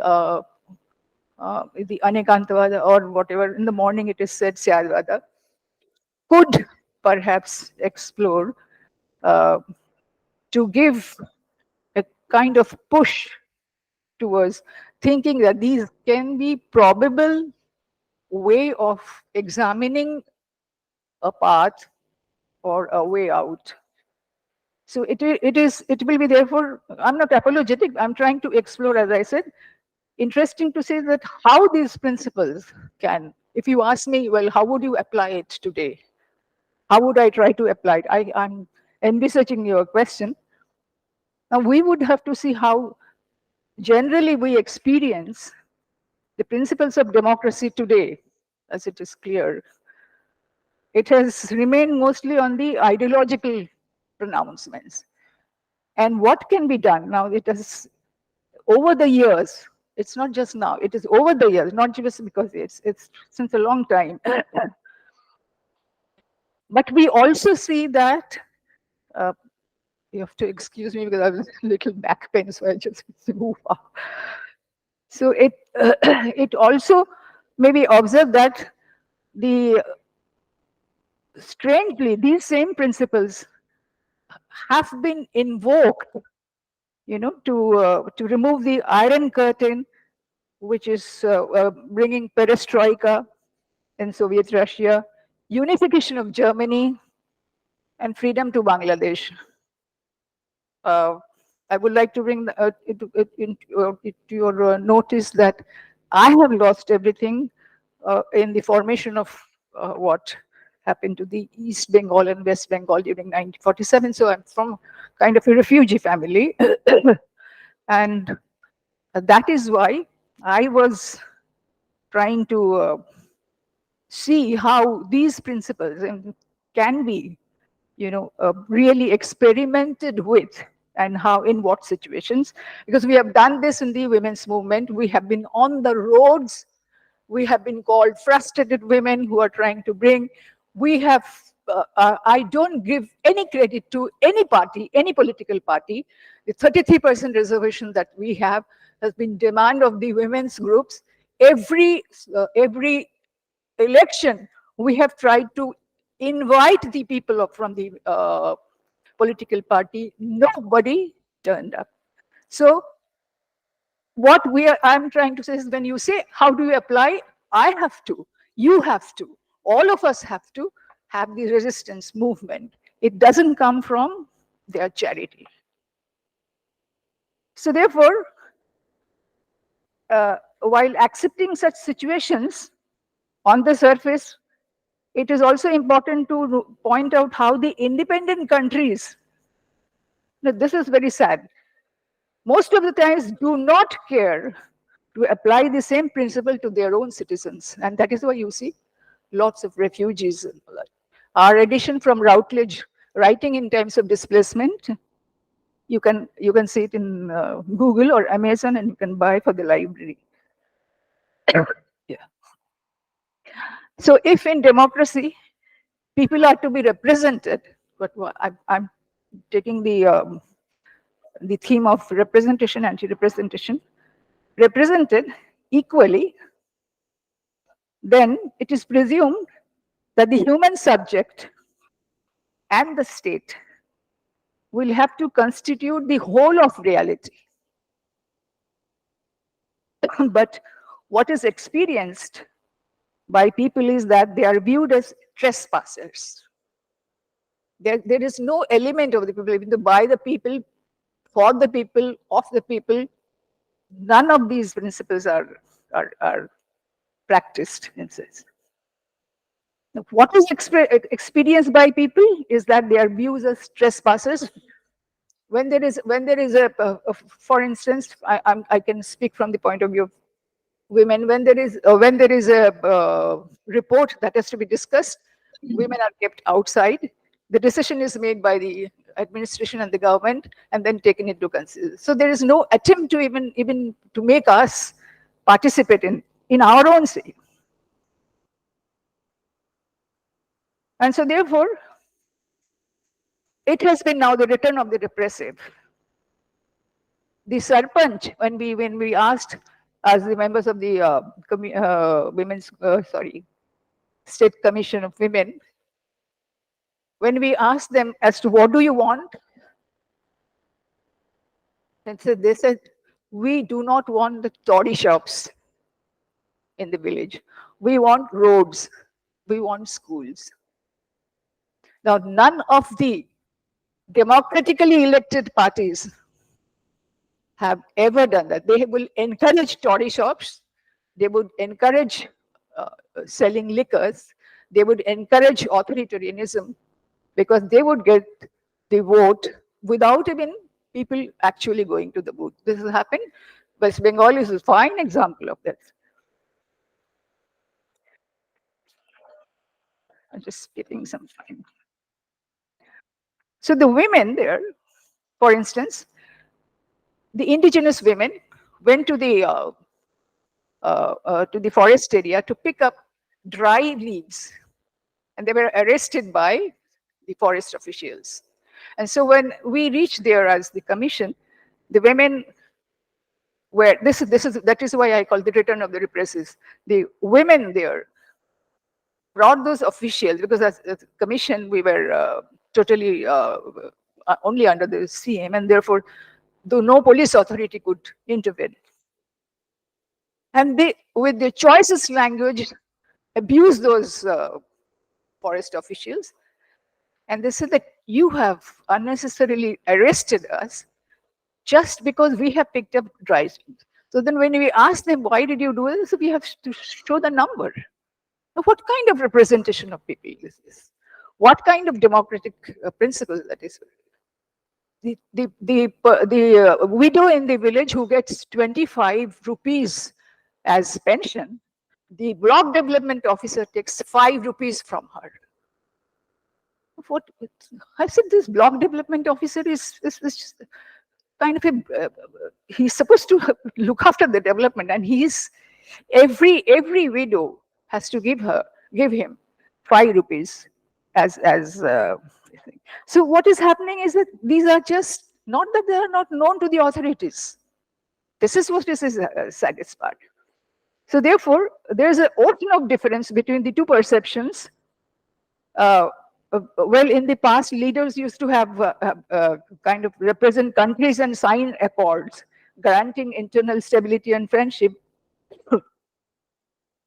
In the context of unification of Germany, you saw, is the people who initiated the process of representing themselves and for an improvement of the relationship, not the administration. Now here, you would say how, well, in what way the Jain principles come into picture?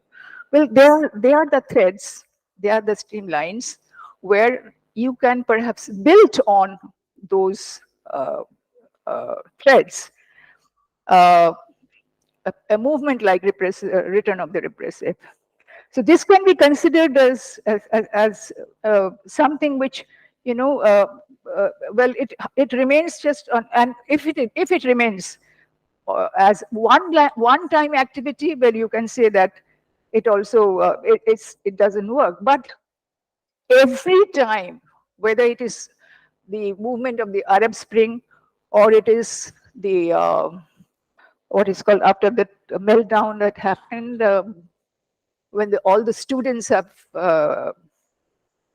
I'm forgetting the name of the movement. Students in USA, day after day, month after month, they had laid siege to it. So it is what emerges from this kind of events is that the representation is really done by people only. It's not done by the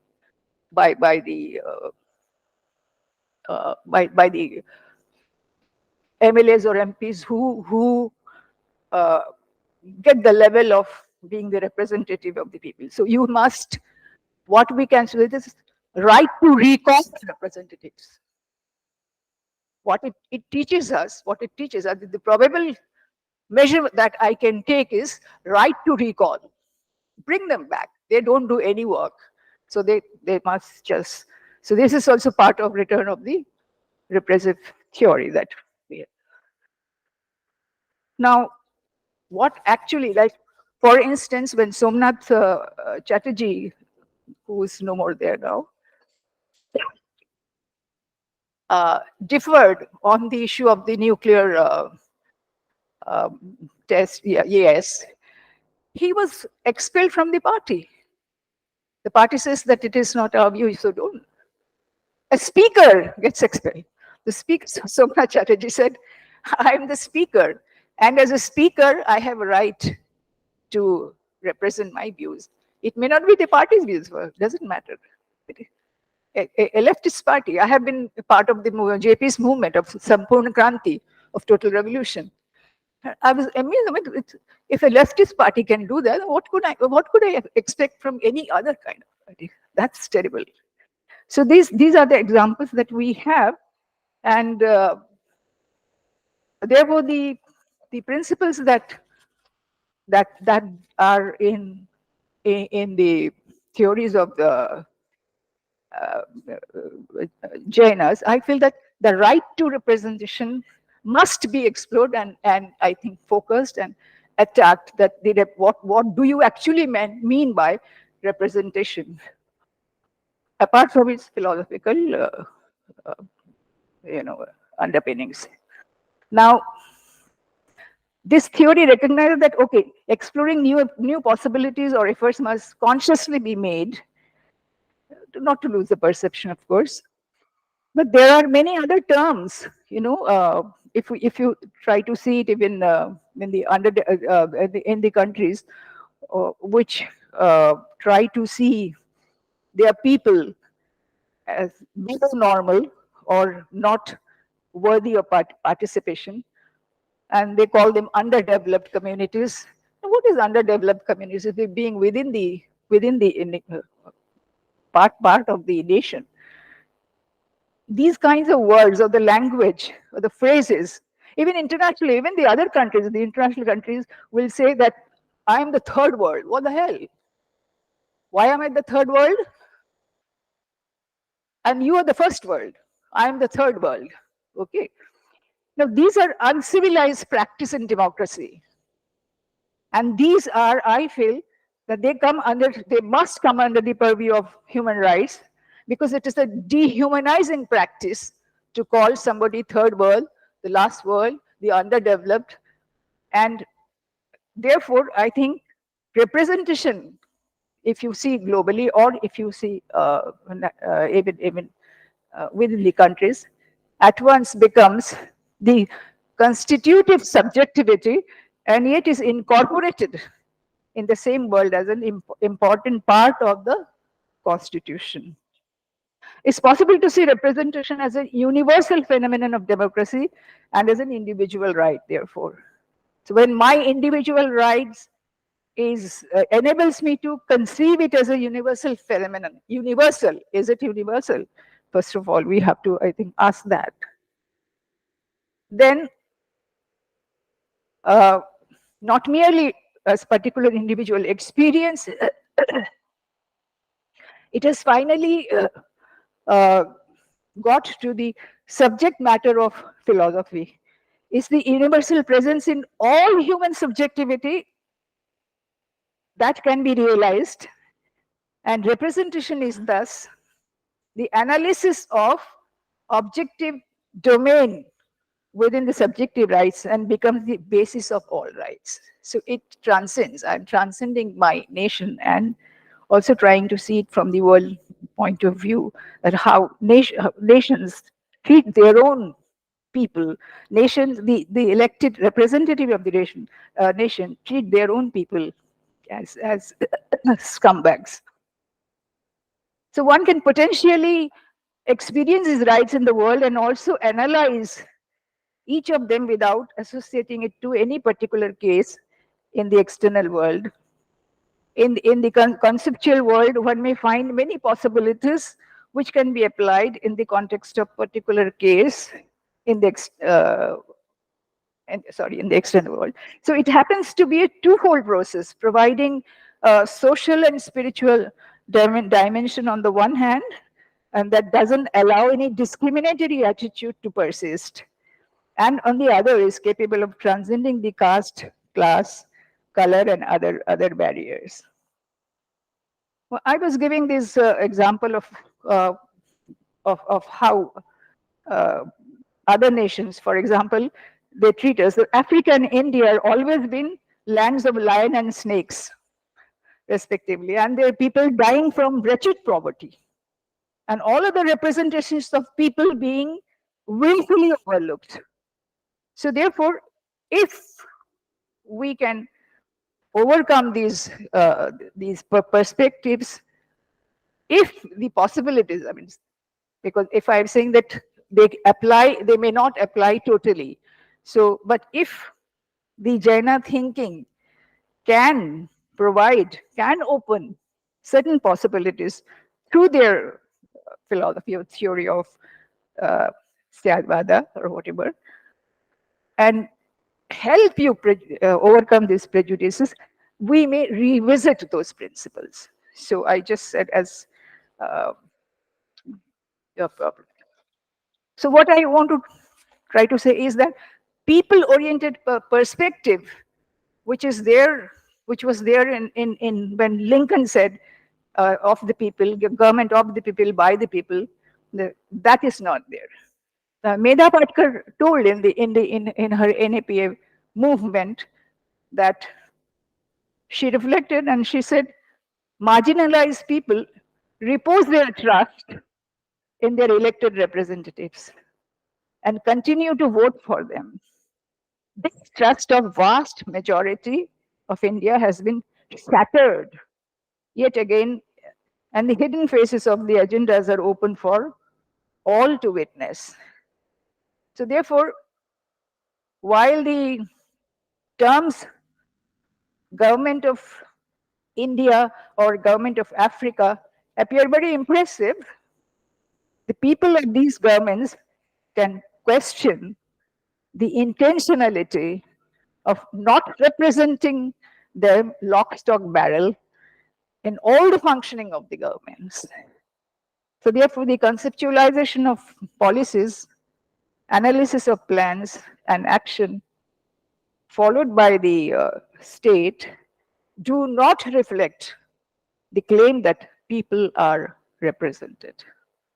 So therefore, because their actions do not show their, when we had taken the processions on the roads, all the women were arrested and taken the van to the police station. So even if, like as I quoted, even if Somnath Chatterjee, the finest parliamentarian, questioned the monolithic system, the monolithic reason, the adequacy of the theoretical ground questioned by him, he was not heeded. He was not paid attention to. He was banned from his party. So therefore, this treatment of disasters is equally savage, and they are tried. We have tried to call people's courts, where we have tried some of these people, and then sentence them to the kind of banishment from the. What kind of things we do? We said we will not vote, and we told them we rather tried to scare them, which of course they are not scared of, that we will see that chunks of women's votes do not reach them. So therefore, when you say how you apply them, then I say this is the way that we try to apply. So it claims people's support and vows to protect, while naturally some people are sandwiched between them and mostly the innocent villagers. They live in constant terror. But this practice of ahimsa, which the Jain and the Buddhist thought stand for, do become farce with them, not with us. I do have time, or I do not know. Okay. So therefore, I have time. Okay. So therefore, there is one concept of gunasthana, or the value system that the Jaina thought has contributed. We can try to see that, because it says that you can avoid the false perceptions or mithya drishti. And we have these understanding of truth and falsehood right in the from the morning, so I do not want to go to that again. But when it is it's regarding the government of the people is concerned, it has been the contradiction with the neo-colonial attitudes perennially. The social political consciousness associated with the aspect rarely expresses itself, because the power equation typically in neo-colonial governance stands for the privileged sections. We have corporate democracy. We don't have people's democracy. And when I asked Ramchandra Guha about it, well, let me not say what he said. So therefore, the peasants, the workers, and other non-privileged citizens, the vast majority of the people remain outside the equation, the people for government, or for the government. Therefore, given this relative non-flexibility of this bureaucratic centralization, religious universalization and institutions are the features that induce the passage to dangerous identities and loyalties. The well-known German philosopher Immanuel Kant views in this context, he says the process of representation translates the inherent sovereignty of the people into an actual sovereign power, which he sees as a forum of collective decision making, in which the interests of people as a whole are advanced through law, which don't have. Interestingly, long time ago, because we have been associated, I have been associated with the socialist movement, the Socialist Party of Sweden had in their manifesto had printed on Kant's categorical imperative that the social justice is the categorical imperative that this is. And you can see our manifestos, which with the Indian political parties have. So I do not claim anything here. We can only hope that in revisiting these ideas, possibly we can find certain inspiration to understand. You do not have to apply them lock, stock, barrel, but understand the importance of these concepts and to act upon that. We can perhaps try to attempt to find out what path we can see. That's though Professor Belgrami says that there is this agency, I would have perhaps asked him even being detached is also a kind of an agency. So the detached perception, or whether it is the perception agency which is participated, is equally perhaps valuable. So thank you. Did I take so much time?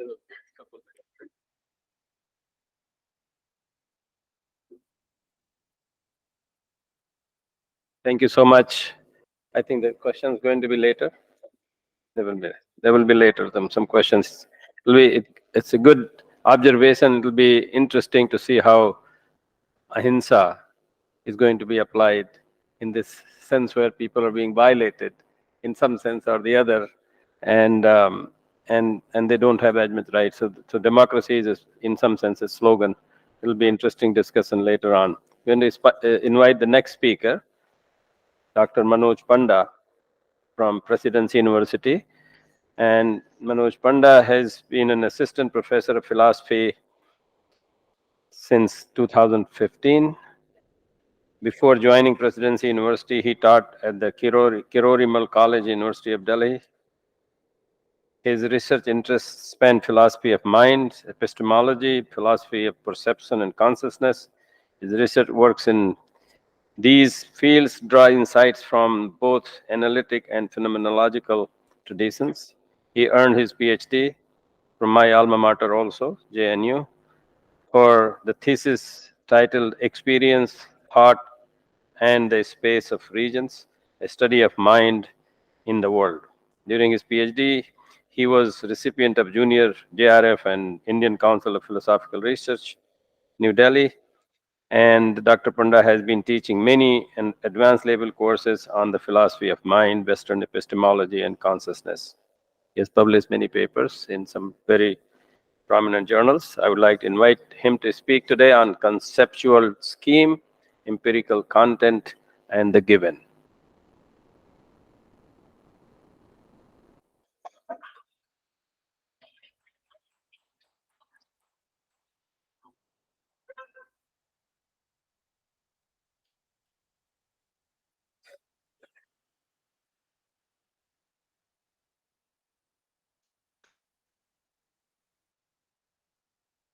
Good afternoon, everybody.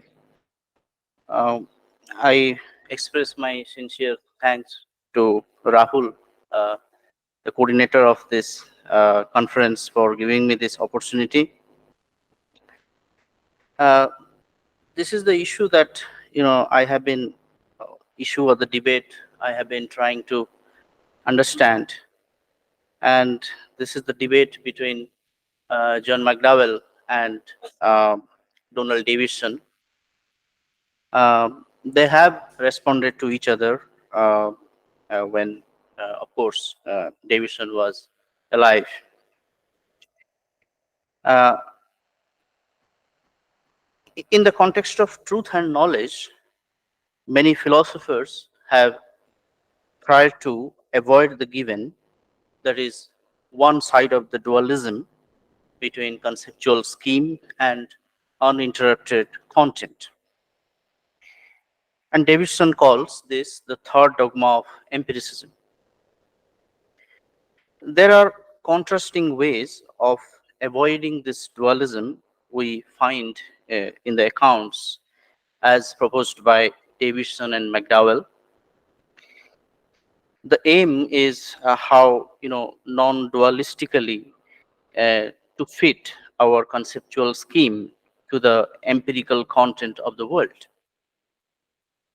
Davidson rejects correspondence with confrontation for the reason that he wanted to protect justification for truth as governed by constitutive ideal of rationality from the infiltration of the realm of confrontation, whereas McDowell avoids the brute impacts from the exterior in order to rescue the space of concepts from the given, given with given in the sense of myth, uh, myth of the given.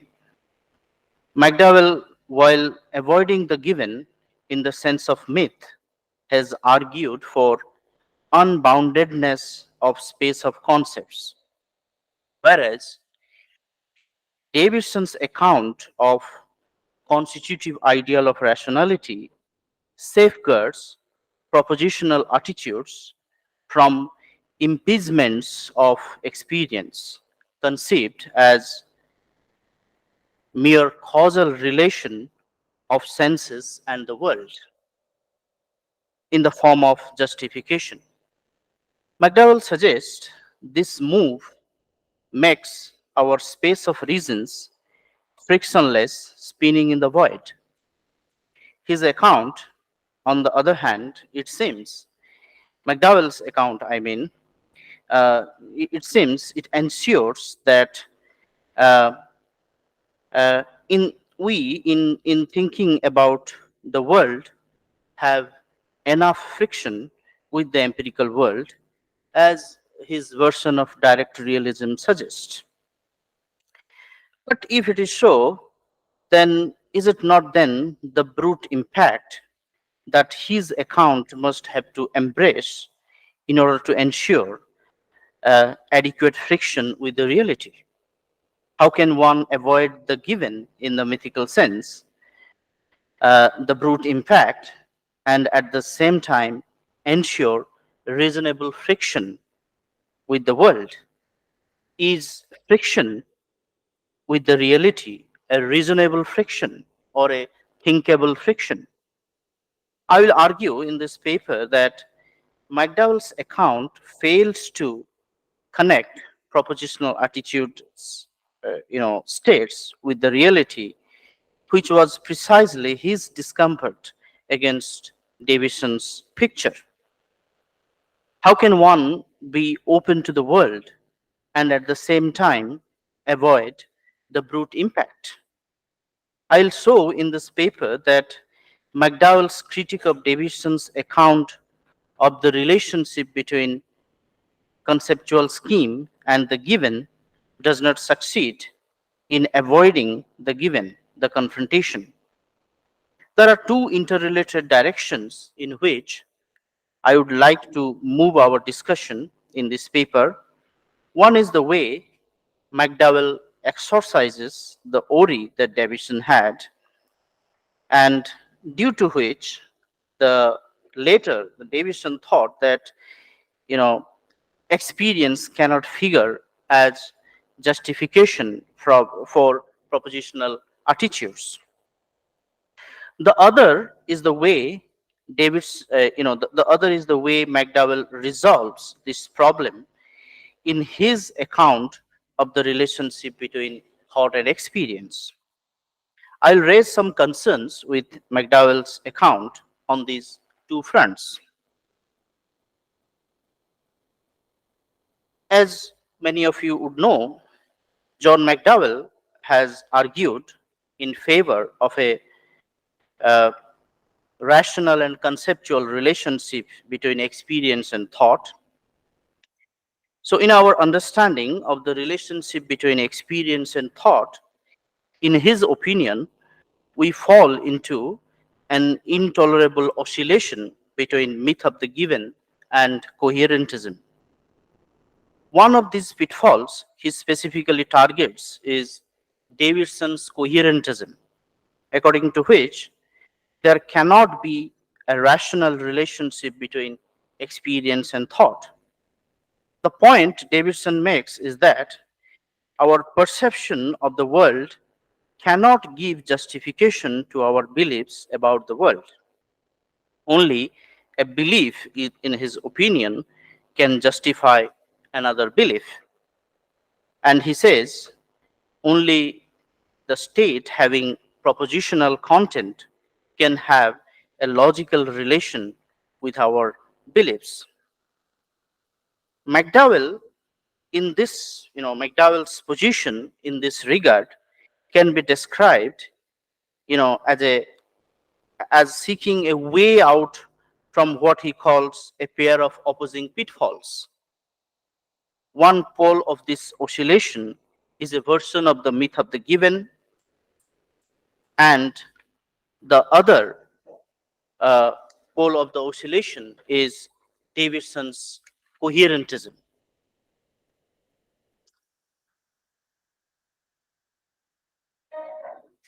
On the one hand, non-conceptualists argue that though there is a rational relationship between experience and thought, our experience is nevertheless non-conceptual, a given without the involvement of conceptual or rational capacities of human beings. On the other hand, the second pole which McDowell describes is Davidsonian coherentism, which does not acknowledge any rational external constraint on our thinking, and thereby makes the role of spontaneity as frictionless spinning in the void, and it leads to loss of empirical content. Following McDowell, one can say that the question of how empirical content is possible is asked in contemporary philosophy against the background assumptions, and if we analyze those assumptions, we can get the conclusion that empirical content is not achievable at all. And the background assumptions of these theories, both non-conceptualism and coherentism, are mistaken, according to McDowell, are mistaken assumptions. There could be several background assumptions in this regard, and one, for example, is Davidson's view that our perception of the world cannot be a source of justification for our empirical beliefs. If perception of the world cannot be the source of justification, then it is difficult to realize how the world itself would be the source of justification for our thought about the world. In Davidson, we get an alternative picture of the relationship between propositional attitudes and the world. And he says, experience cannot be rationally connected to thought uh, and our belief systems. And his version of coherentism makes the point that the phenomena of experience occurs outside the purview of our belief system and the space of concepts. If that is so, then for giving justifications and reasons to our beliefs and thoughts about the world, our experience cannot become a legitimate source where we can ground our thought. And this is because if we admit that the source of justification is grounded in experience, then according to Davidson, we would be falling into the trap of scheme content dualism. And that is, according to him, a wrong picture of the relationship between mind and reality. So, this is the background of the debate. And in order to uh, address Davidson's, the problem with uh, Davidson's account, uh, McDowell suggests that we need to introduce concepts uh, at the level of experience. And so if perception can have conceptual content, then there can be a rational relation between our experience and propositional attitude. But for Davidson, I was going through his discussion with Michael Martin. Um, uh, for Davidson, there is no such epistemic intermediary between the world and our thought about the world. There is no necessity of introducing such epistemic level between the world on the one hand and what we think on the other hand. So he says that there is no such epistemic intermediary, which this is his direct words, which brings the message to us that we are justified about the world. So McDowell says, we need to evaluate whether um, uh, McDowell's, the way he has introduced the space of concepts at the level of perception, whether that is considered as an intermediary or not, because it seems from McDowell's account that you know um, there is no such epistemic intermediary. McDowell also does not acknowledge such epistemic intermediary. But then we need to ask, what is then the epistemic status of concepts? Uh, it seems on the one hand that, McDowell says this, that concepts mediate the relationship between mind and the world. This is what he says in his book Mind and World. But later on he says, no, I didn't mean to say that whatever we perceive, these are already conceptualized. because he also, retains a version of direct realism. So for me, it is difficult to uh, see how, uh, you know, how McDowell's account of unboundedness of conceptual, uh, how McDowell's a robust account of unboundedness of conceptual would fit to his version of direct realism. Uh, uh, so I want to raise some concerns, in that context pertaining to McDowell's account. We can bring in Travis's critique of McDowell into the discussion. Charles Travis, he says, uh, McDowell puts a limit to the kind of things that can rationally ground our thought uh, of the objective reality by imposing a condition on what sort of things can be rational. And Travis argues that the condition that McDowell's proposes uh, uh, is that reason's reach, the reach of space of reason, uh, extends no further than conceptual capacities can take it, and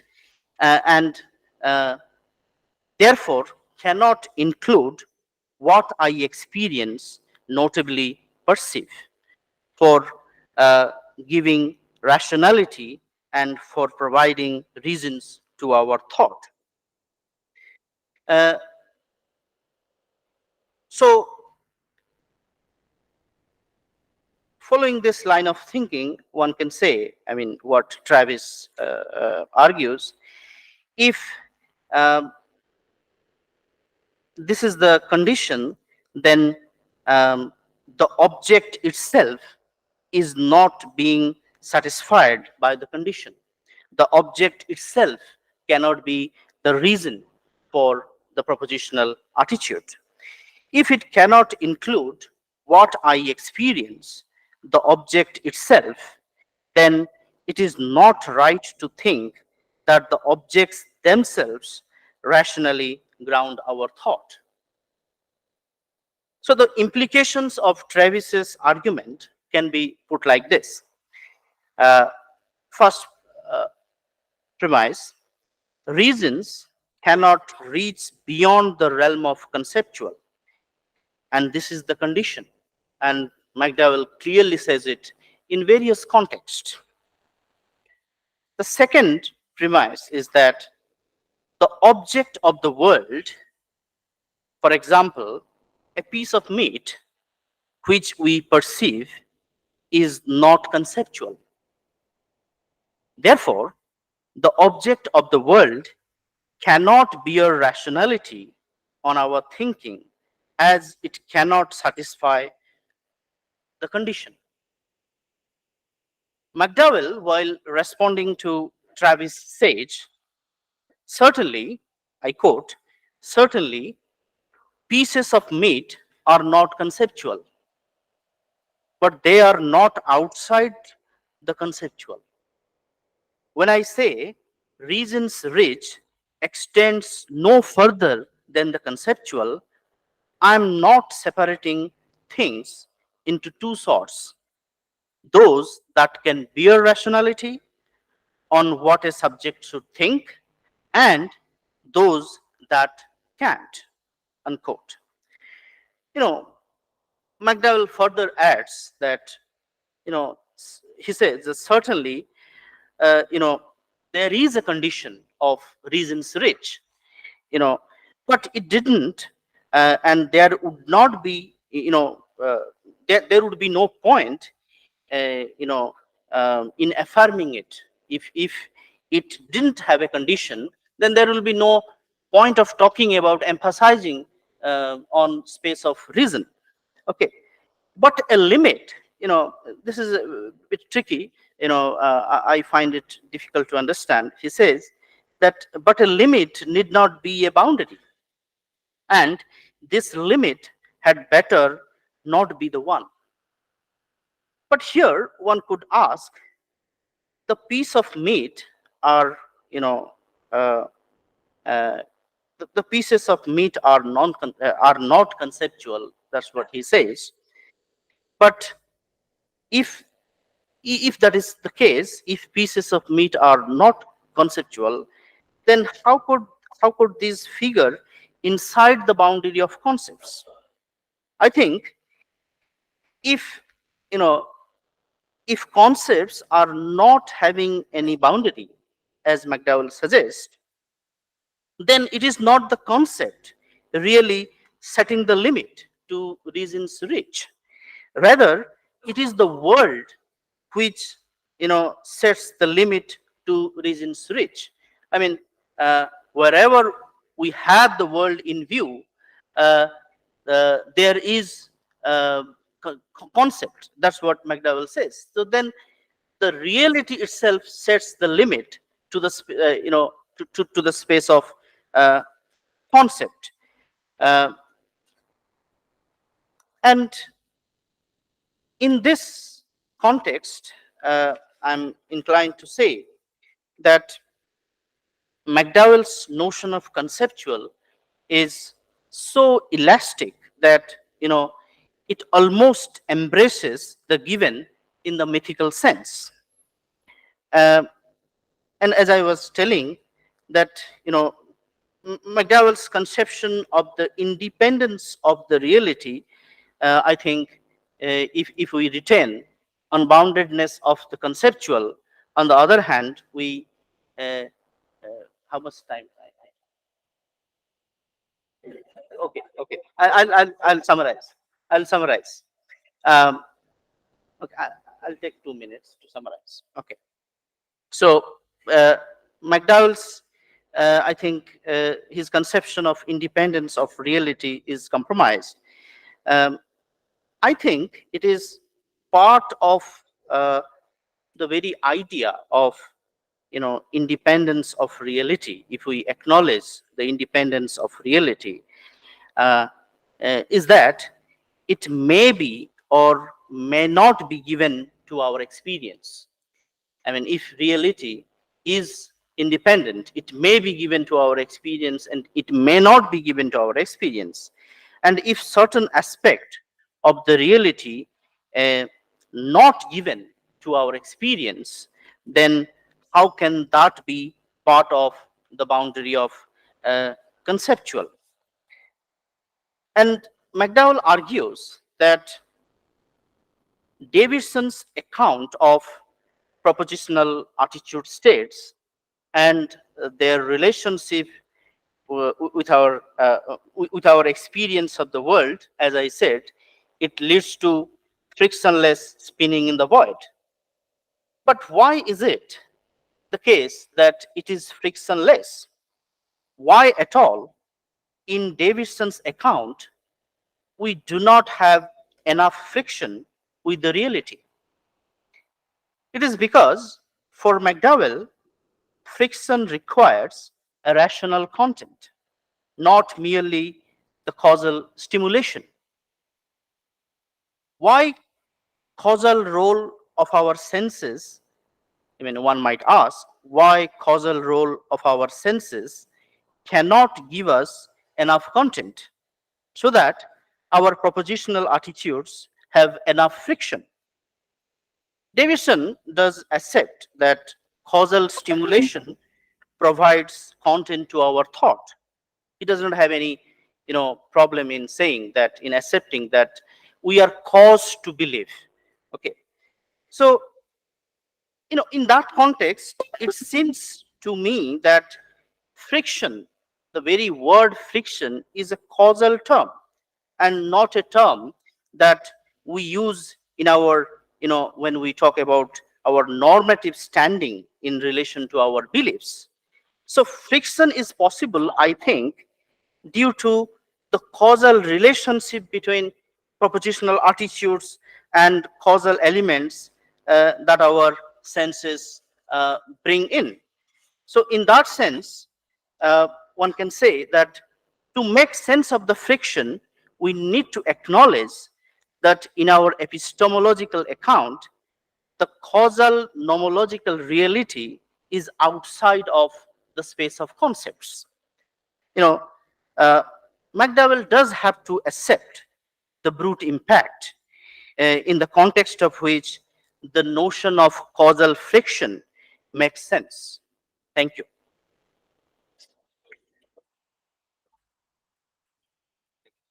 Thank you. It was wonderful. Conception, reception, perception, and so many septions. It will be interesting conversation later. So we have next speaker is Dr. Krishna Swami, who is going to talk about something about those conceptions. But let me introduce him first. He's an assistant professor and co-director for the Center for Social and Political Research at O.P. Jindal Global University. He has a PhD from the University of Delhi in philosophy. He has held a research fellowship at the University of Carleton, Ottawa in Canada. He has recently been a CEU postdoctoral fellow in the philosophy department at Central European University, which is what the CEU is, Budapest, Hungary. His research interests crisscross across, wow, this is very poetic, crisscross across various disciplines.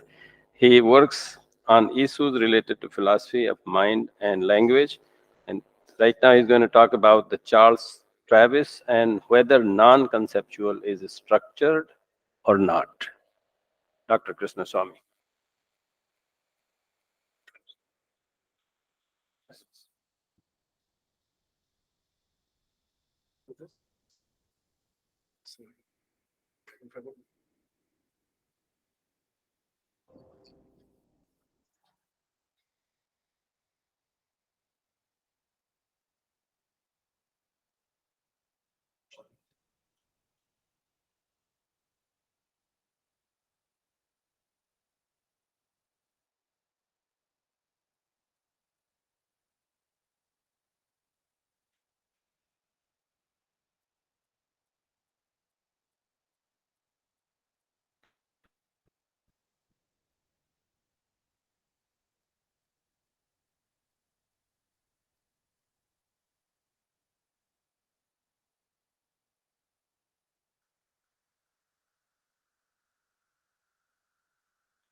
Okay, so I'll be quick. Try to be quick. Of 20 minutes. 20. Yeah. Okay. Fine. Finish it. In the interest of time, I might just skip a few slides. I'll just say what I'm going to talk about. I think I'm going to present the problem of skepticism. Skepticism has been presented in different ways. So I'm going to first talk about one version or one formulation of skepticism, and then I'm going to talk about Charles Travis' solution to it, and then I may also talk about another version or take on skepticism. And then when I talk about Charles Travis, I will also talk about his views. He's slightly a difficult writer, but and I will also take issues with some of what he says, and I will have my own take at the end. I don't know if I'll be able to get through the whole of them, but I'll be happy if I get through at least 3 of them. No, I mean, 20 minutes. No, I'll stick to the time. So I'll be quick, and then in the Q&A we can we can discuss. So So this I think is pretty standard, and this I take for granted. This first is what I call the initiation condition, which is that agents undergo experiences or have experiences, right? So that's one condition which is basic for any epistemology to take off. So I take that for granted. The second condition also I take for granted, which is that which I call EC or epistemic condition, which is that experiences sometimes give us information which are true about the external world. So these are two conditions which, as I said, are I think self-evident. Now you come to two different sets of responses. So the epistemic believer, who I call the epistemic believer, believes in EC, epistemic condition. She thinks that one can, from being in instantiated experiences, identify those experiences which are true or veridical about the external world and those which are not. And then we come to the epistemic skeptic, who thinks that the epistemic skeptic doesn't think that we can know from being in instantiated experiences whether those experiences are veridical or not. So this is the this is the epistemic skeptic. Now, so now we have the standard epistemic situation, and I will talk a bit about the skeptic a bit later, and I will talk more about the believer and the debate between them. But I again want to go back to the standard epistemic situation, which is that so you have two kinds of experiences. So experiences can be veridical or not. So some experiences are veridical and some experiences are non-veridical. In other words, what we call veridical experiences are non-seeming. They don't seem. If I see a bottle and if it's veridical, it doesn't seem to be a bottle, it is a bottle. And non-veridical experiences are seeming. And yeah, so this is just another way of saying what I said in the first point. So when I'm in an experience which is veridical, then that experience is non-seeming. And when I'm in an experience which is seeming, that experience is non-veridical. Again, this is all basic stuff. I'm just explaining what the standard epistemic position is, which I call the standard epistemic situation. Sorry. Oops. How do I go back? Piche? Oh.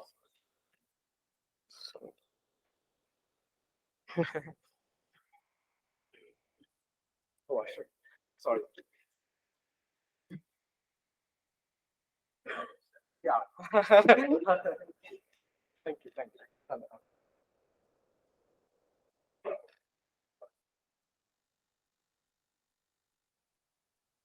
Sorry.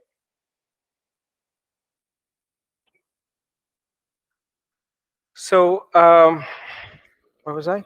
Yeah. So this is the standard epistemic situation, which is that some experiences are veridical and some experiences are non-veridical, or some experiences are seeming and others are non-seeming, and veridical experiences are non-seeming.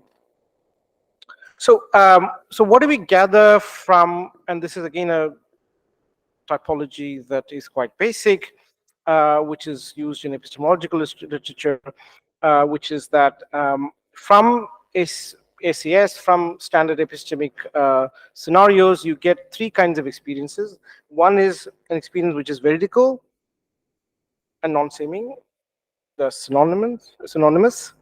Experience which is non-veridical and seeming. Experience which is veridical or seeming. So, so first experience is experience which is veridical. Experience. The second one is experience which is non-veridical or seeming, and the third one is experience which is veridical or seeming. And this is third one, which is quite problematic, and which is the, gives a lot of ammunition for the skeptic. So, according to the skeptic, all our experiences are of kind C, which is experience which is veridical or seeming. Okay, so in the sense that any experience that you have can be veridical or seeming, so you will never know what it is. So that's the skeptical problem. So, so how do we defeat the skeptic, right? So to go back to the skeptical problem, and I will reformulate it in a different way later. For the skeptic, if you are in an experience or if you're instantiating a particular experience, how do you know that the experience that you're having is veridical or non-veridical, right? So the skeptic says there is no way in which you can find out by being within the experience that the experience is veridical or non-veridical, and there's no other way, and therefore you can never know, right? So therefore knowledge is not possible. And there are different ways in which other people have answered that question, which we don't need to go into, but I'm only going to look at Travis's answer. There is, a group of people who work with Wittgenstein and work on other ways of defeating the skepticism. But anyway, we'll not look at all those. I'm only going to look at Charles Travis. So there are two strategies. The radical strategy is to deny what the skeptic wishes to affirm. So the radical would say that there are no experiences which are veridical or seeming, right? Every experience we have can be identified as veridical and non-veridical as non-veridical, in the sense that a radical strategy would say that, when you have an experience that's veridical, you would know that it's veridical, right? If you have an experience of something that is hallucinatory, illusory, you would know that it is hallucinatory and so on. But again, that doesn't quite answer, as I've pointed out, that doesn't quite answer to our common intuitions, because we obviously have cases of illusion or hallucination where we identify non-veridical experiences as veridical and vice versa. So radical solution is not necessarily a good solution. There's a kind of a moderate or cautious approach, which is what Travis employs. So the idea is to accommodate cases of illusion and hallucination, as well as try and answer the skeptic question whether, if you are in an instantiated experience, whether you can know what you're experiencing is veridical or not, right? So if I'm seeing a bottle, do I know that it's a bottle or not? And the skeptic says you can never know. So how do I know? How can I answer that question to defeat the skeptic? And Charles Travis has an answer.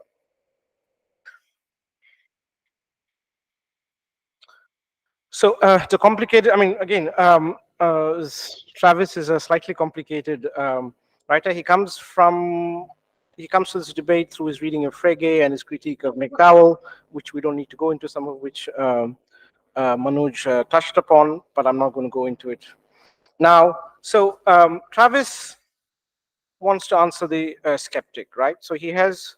So I'm just going to give you kind of an overall picture of where he's coming from, and then maybe later I'll tell you how he's answering the skeptic. So Travis says that there is perceptual content, right? There are two sets of perceptual content. One is conceptual, the other one is non-conceptual. So for the conceptual content, for Travis, is structured, and I've italicized it. I will say what it is in the next slide. Conceptual content is structured and tokened by concepts. So they go to form propositional content for Charles Travis. So for Travis, conceptual content and propositional content overlap. So conceptual content can be true or false, right? So the judgment, the cat is on the mat, can be true or false. We can be mistaken as to whether there's a cat on the mat. Okay, so that's conceptual content. Non-conceptual content for Charles Travis is relational, structured, and not tokened by concept. And I will talk a bit about a structure in the next slide. So Travis starts, and this is a pretty it's a pretty prevalent distinction, but there's a particular distinction that Travis brings into it. So usually what you get in discussions of conceptual and non-conceptual is that conceptual content is structured and non-conceptual content is non-structured, right? Non-conceptual content is what you get as a kind of a feel, it's kind of qualia-like, and then the conceptual content is what is supposed to be either compositional or has a particular structure, which is either isomorphic of the world or states of affairs. Anyway, that's a standard picture, but Charles Travis doesn't go with the standard picture. And he says, though there are two kinds of content, both are structured, which is, and why he says that we'll take a look at now. So, why does Travis think there is structure? So for Travis, structure is necessary for any kind of content because the world is structured, right? So if the world is structured, the perceptual content is also structured, right? So structure to content is lent by the world. So for him, it doesn't make sense to say that the world is unstructured. It has one particular kind of structure. That is, you can have structure which is maybe propositional or maybe causal or nomological. I don't think he says anything about all of that, but minimally we can say that he says there is structure to the world. Okay, and he makes it two different kinds of he makes two distinctions in the structure. One structure he says is conceptual and the other structure is non-conceptual, but both are structured, right? So structure to content is lent by the way the world is. So 3 follows from 1 and 2. So the world can be either conceptual or non-conceptual. Therefore both CC and non-conceptual content are structured. Okay, so this is how he looks at content. By the way, I want to say also that he doesn't necessarily use the word structure. He uses words like self-representation, allo-representation, confirmation, and so on, which I think complicates his story and may not help him that much. So I have used the term structure. So he doesn't use the word structure. Okay, but I think structure pretty much captures it without the problems that comes with his formulation. Okay, now a bit more about structures, which is important for him. Structures reveal the way the world is, right? Structure, according to him, or further can be divided into 2 different kinds, intrinsic and extrinsic. So intrinsic structures reveal the world in an unmediated fashion. Extrinsic structures reveal the world in a mediated fashion. That's a spelling mistake there. So extrinsic structures reveal the world in a mediated fashion, right? So to go back, for him, perceptual content is structured through and through, but that doesn't mean that there is no non-conceptual content. There is non-conceptual content which is structured, but which is mediated, which is unmediated, and conceptual content is structured in a different way, and it is mediated, right? So such that if you have non-conceptual content, you are instantiating an experience through which you can know, quote unquote, know the world, or be in a position to know the world in an unmediated fashion, but a structured fashion. Okay, so this is his schema of how he understands conceptual and non-conceptual content. So just to repeat some of the points I said, conceptual content is mediated epistemic structure which reveal the world through the conceptual structures. Non-conceptual content is unmediated epistemic structures which reveal the world through non-conceptual structures. So when I'm in a conceptual state where I make the judgment the cat is on the mat, the world is revealed to me through the conceptual / propositional structure of my perceptual content. This content, because it is mediated, needs further perceptual confirmation, which has to be unmediated, right? So for any kind of perceptual judgment to be founded in something that is non-seeming, it has to be unmediated, at least for Travis. So when I'm in a non-conceptual state, say where I'm just aware of the cat being on the mat instead of making the judgment that the cat is on the mat, the world is revealed to me directly or in an unmediated fashion by the non-conceptual structure of my perceptual content. Okay, now let's see how this answers the skeptic, right? So I've given you a picture of Charles Travis's understanding of content. So just to repeat, Charles Travis has conceptual, non-conceptual, both are structured, but non-conceptual is unmediated, conceptual is mediated. Yeah, so such that if you instantiate non-conceptual content, you can. 5 minutes. Okay. So yeah. So this is the skeptic's veil of perception argument. So the skeptic, another formulation of the skeptic's problem is the knowledge of the external world is either mediated or unmediated. Knowledge can't be unmediated because there's no immaculate perception. Mediated knowledge of the world can't tell you what the world is directly or is really like. Thus, we are bound to always have a veil of perception, to use Michael Humer's phrase, between us and the world, right? So this is the skeptic. Skeptic says that you can never know the world for what it is because you're always mediated by something, which he calls the veil of perception. You have to perceive. Sorry. So you're always mediated by things, and that's why you can never have direct access to the world. Okay. So this is the same. I mean, it's another formulation of the old skeptic's problem, but I think is more or less the same. Now, Travis's structure, if you remember the structure that I talked about, is able to answer the skeptic in the following way. So what he does is, Travis denies the distinction in one, which is that for Travis, knowledge can be both mediated and unmediated, right? So you can have knowledge which can be mediated and unmediated. If you remember, the skeptic starts with the assumption that knowledge can either be mediated or unmediated, and then he finds problems with that.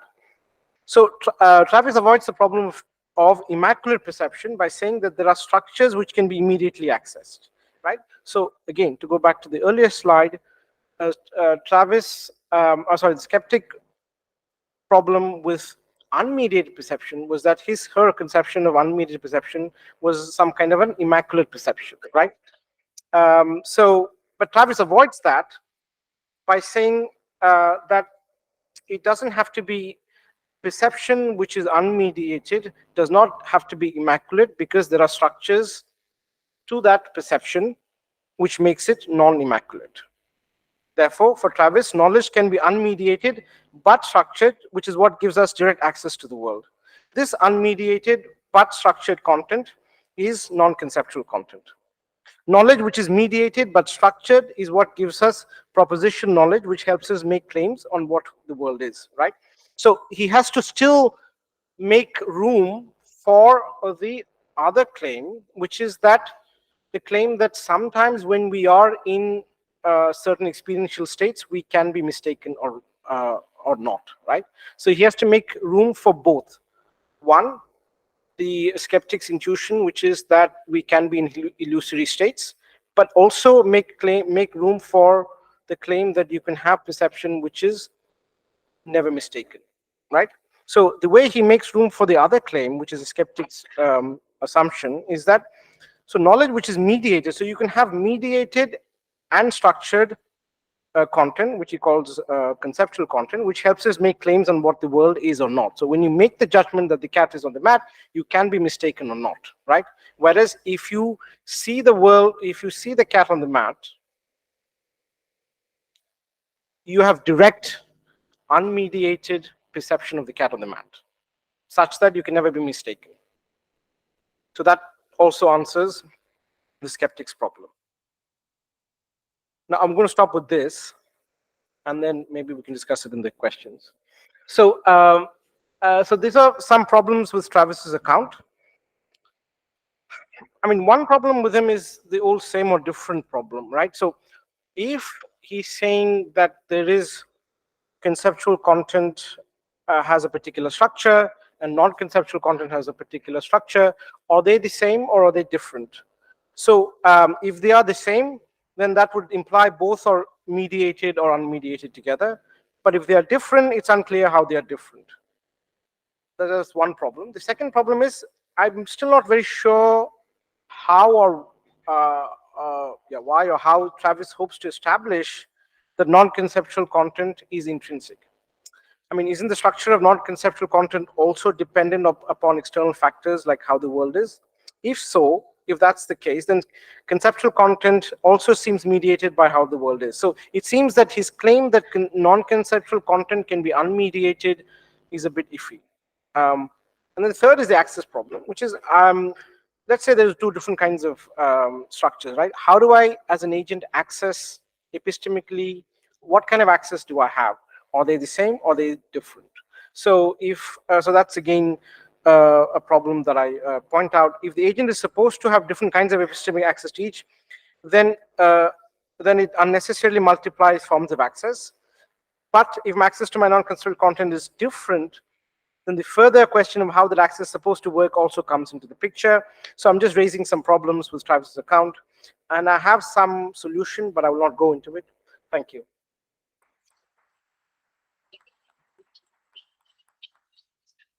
I think this is time for questions. The organizers have any idea how much time?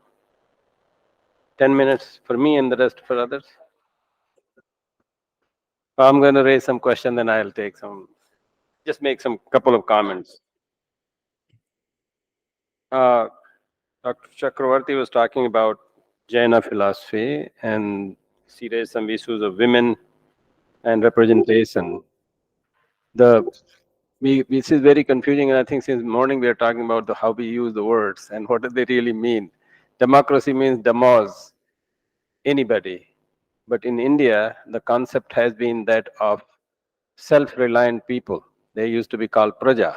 They were trained to do certain things. They were not dependent on anybody else. So that concept is very confusing. So I think it's important to think about what kind of people, not just people, what kind of people. And that will make the difference. There was a discussion Dr. Panda had brought up about the bruteness and the friction. There's nothing moves in this world without friction.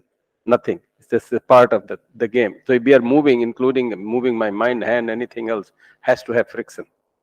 So that's given. We can debate about it, but we are not going to get rid of it if we want to move. Even the yoga chitta vritti nirodha. Rodha means resistance, which is like a friction. If you don't have it, then you have to go up, higher up, even in thinking. You have to go beyond mind, trans mind. Then you have no friction. You have no need to have friction. It's not that you have no friction. You have no need to have friction. That means you have reached certain level. So it's good idea to think of something of our own way in all these great philosophers that I have talked about. And then the last one we were talking about epistemology and other things, and perception, conception. Conception really means accept, get, double, increase. So all of them, conception means you are with it, you are part of it. So these words are very important. I think Professor Bilgrami was also talking about it. Professor Pradhan talked about it. How we use the words, and then you really need to question. Some question that I have is why are we talking about Travis and McDowell and what was the other person? There was some other guy, Davidson. Why are we not talking about Bilgrami concept and Chandra concept and Pradhan concept? What do they say and what does it really mean? Because sitting right here, you can question them. Anything that they have said, here for hours, you should bring those ideas. Because that will, with the young philosophers, if you start looking at your own, there is nothing really so esoteric about those things that you talked about these people. You're only referring, Travis said like this, so how do I see that? Well, how about Bilgrami said like this, and I really need to ask him this question right here in front of me. That will really advance because there's so much knowledge that has been just sitting under. So my comments only for that. And if you get a chance, you can try to answer. You don't really need to answer to me. You can think about it and answer in next 10 years or so. That will be still useful. Thank you so much. And then now the questions. So there was a question, yes, please. Anybody who asks questions gets the podium, so that's an extra advantage.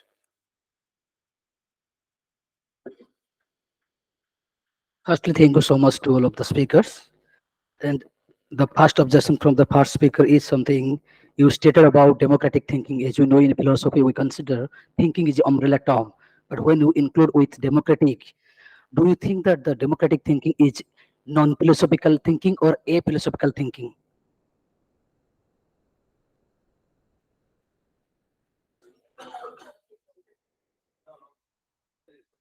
Yes, yes, sure.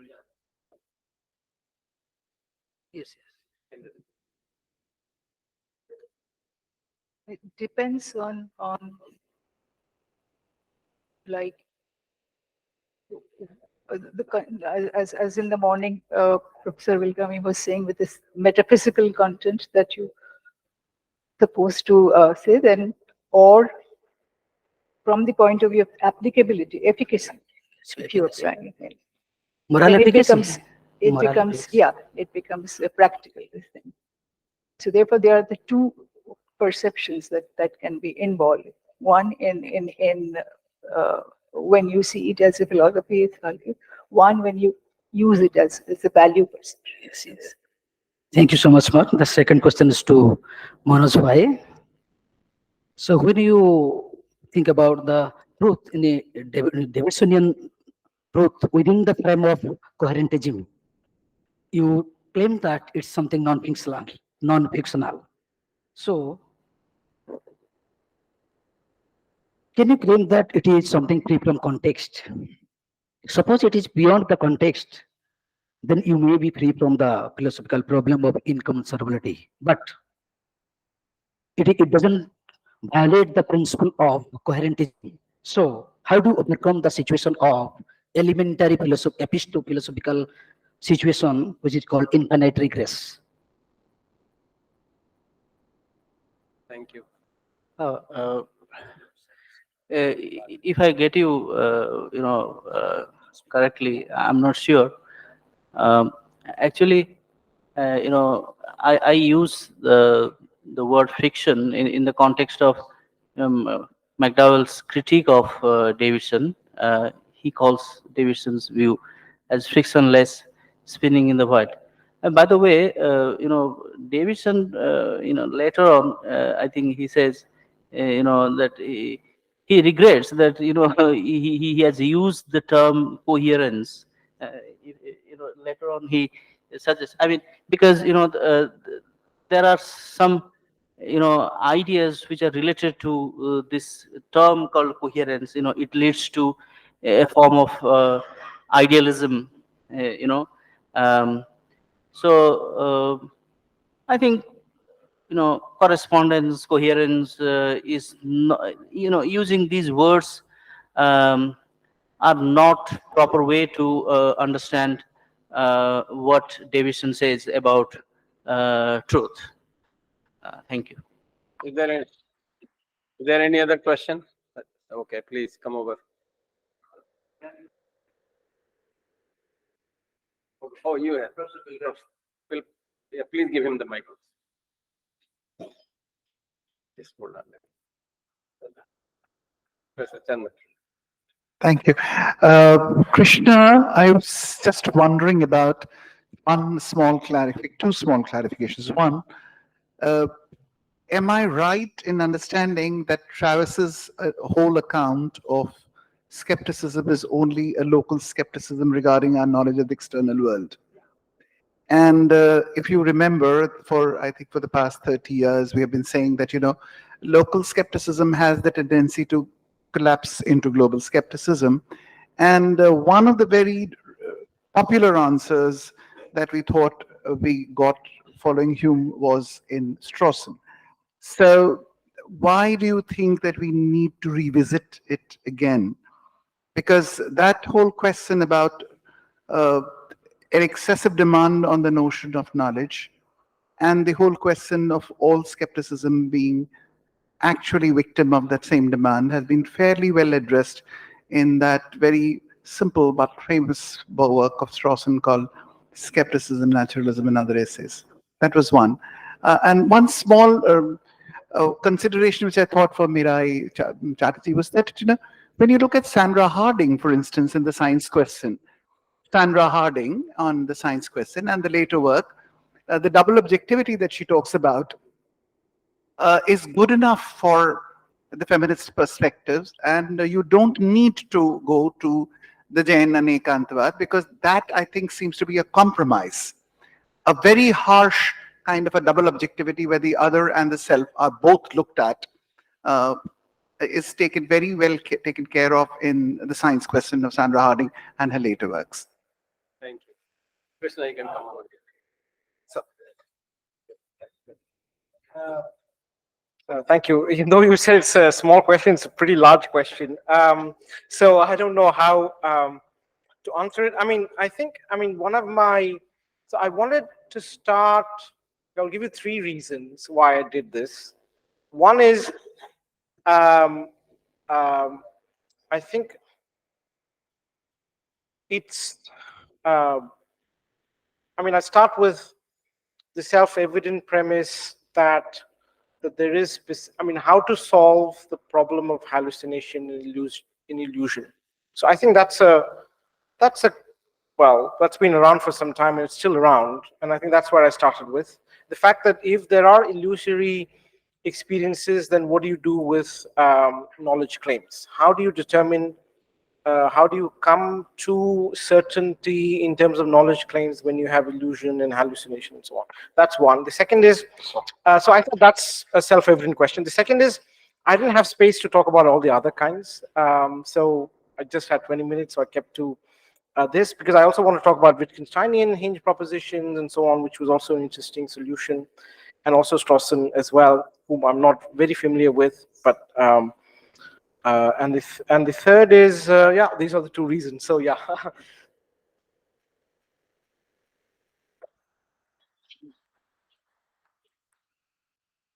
Yes, Dr. Chandra, that's true.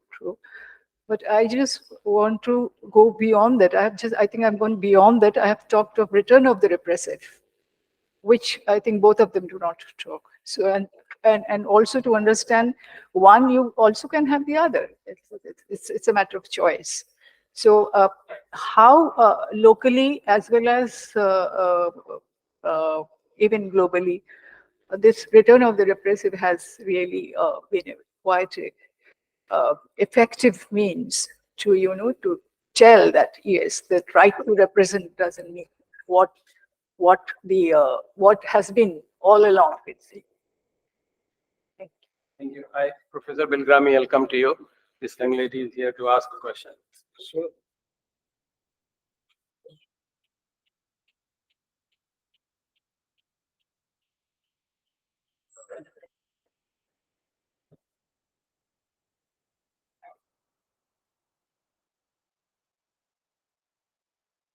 A bit close to the Can you say a little bit about what structures are, if concepts in no way play any role in configuring them? What is a structure which is totally independent of any conceptual configuration? I'm really not clear what the notion of structure is in the case when there are no concepts figuring. And for you, I was wondering how, if experience, as I think you wanted to argue against McDowell, if experience doesn't have, if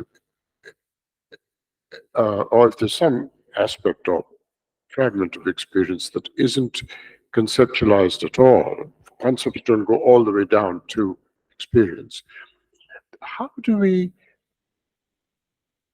ever say, uh, I thought I had that experience, but maybe had another one, right? So if I want to correct what I thought was an experience, or some experience, how could I possibly correct it if I haven't in some sense conceptualized it? What would normative adjustment be of experiences? When you correct something, you're looking at a painting, you think you're seeing it from the ideal spot, you to get a better spot. It tells you actions. But how could you make correct normative idea if there is an element to the experience?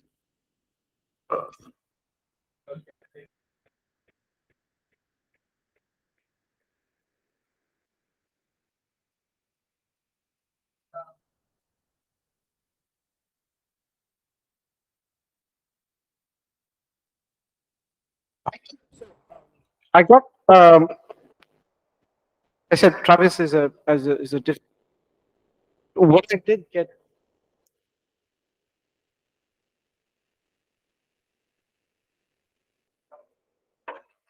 Now, I'm going to extrapolate a bit from what Travis is saying. And there's a lot of extrapolation I've done. I hope I've not done him injustice. And partly because he's a difficult writer. And I think he does hint at a particular kind of structure that exists in the world, which is not necessarily compositional in the way in which propositions are. So for example, if I'm looking at these two bottles, one is to the right and one is to the left, is a particular structure that is there in my perceptual content, which is different from the claim that there is a bottle there, or the bottle is to the right or the left, and so on and so forth, the claim that you make in terms of propositions. So for him, it doesn't make sense to say that the world is, that there is some part of the world which is unstructured, or everything. So that's another reason which he says, again, I'm extrapolating and reading into him, is the possibility of recognizing also plays, I mean, the fact that if there are no structures inherent, then I think for him recognition cannot quite, if I recognize this as the bottle and the bottle has a particular side and so on, recognition has to work only through through the fact that there are particular structures, because if there are no structures, you're just looking at causal things hitting you. And so there has to be something there which makes it possible for you to recognize. It can't be just completely spontaneous in the way in which maybe, I don't know, Kant or someone else would have. There has to be something in the world that makes possible recognition at the basic level, which is less than propositional, but more than merely causal.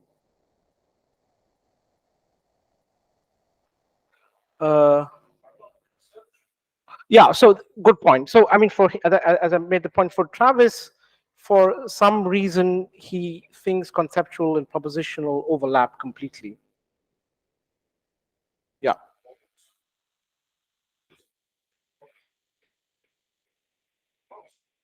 Yeah, that's McDowell's, yeah.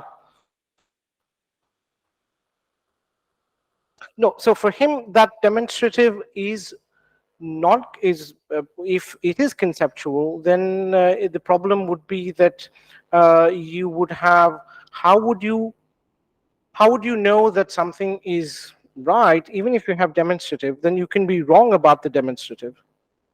You can be wrong. Yeah, yeah. So the problem is for him, Travis's project is to find out some aspect of my perception where the having of the perception will tell me what it is, that I can never be wrong about it.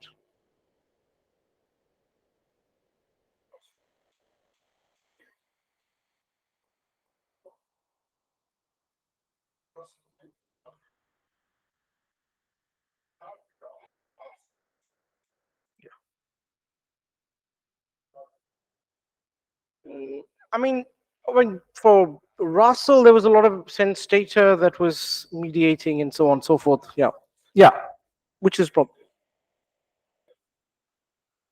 Uh-huh.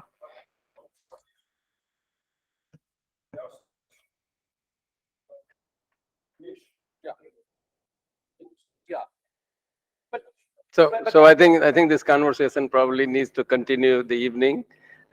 So you want, Manoj, you want to come and address?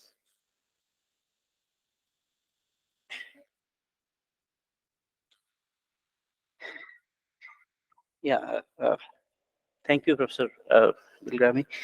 Uh, uh, you know, in today's talk, my talk, I was not very much focusing on whether perception is non-conceptual or conceptual.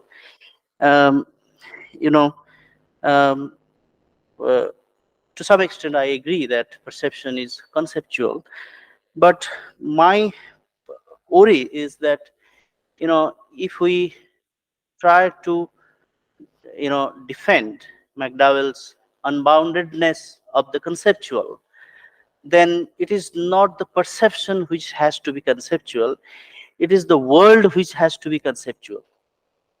You know, but here, when I am given with something in my experience, you know, when I am given with something, uh, concepts are in operation, which McDowell says that, uh, concepts are transcendentally brought into operation.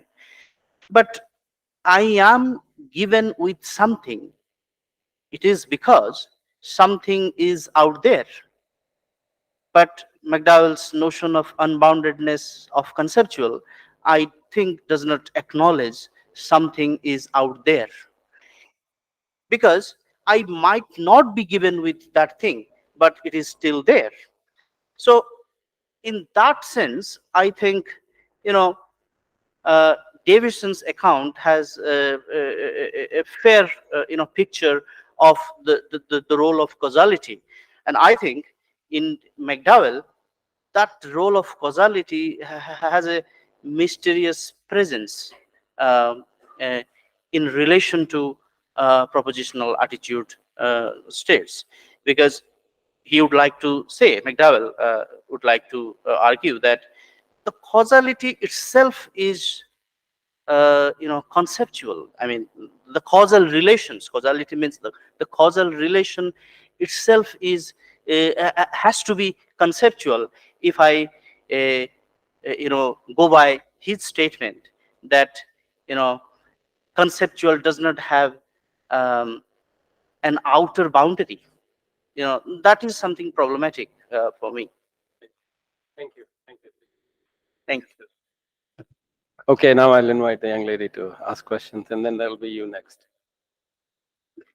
My question is for Meera, ma'am. Ma'am, you wonderfully explain about gender and representation. And when you talk about gender and representation in politics, it always comes into mind that Anne Phillips, the politics of presence, where it mentioned that those who like surfers, they can represent well than those who is not in that place. Suppose in case of gender. So, ma'am, in case of India, if we see that we have that reservation in a ground level, but if you see that in a practical term, but women are not actually representing. Instead of that, it's like proxy representation, that women are getting representation, but they are not actually doing their work. Their husband or their cousin actually doing that. So what is your opinion that how can we come up with this problem? Sorry to, what do I say, reprimand you a little, because this has been a standard way of expression by the patriarchy, that it's the husbands who are representing the women, possibly some of the places. But as I said, that we called them in the commission, from the commission, we call them and ask them that what is it that is it true that you do not speak, because they speak their local language. That's not a they said no, we are pushed by our husband to say that since there's a lot of fund in the panchayat, since there will be the reservation, after the reservation there were a lot of funds given to the, that's why the block development officer was, since there are a lot of funds, and since they wanted to if they can get the fund, then they can drink it away. And so we do not want them there.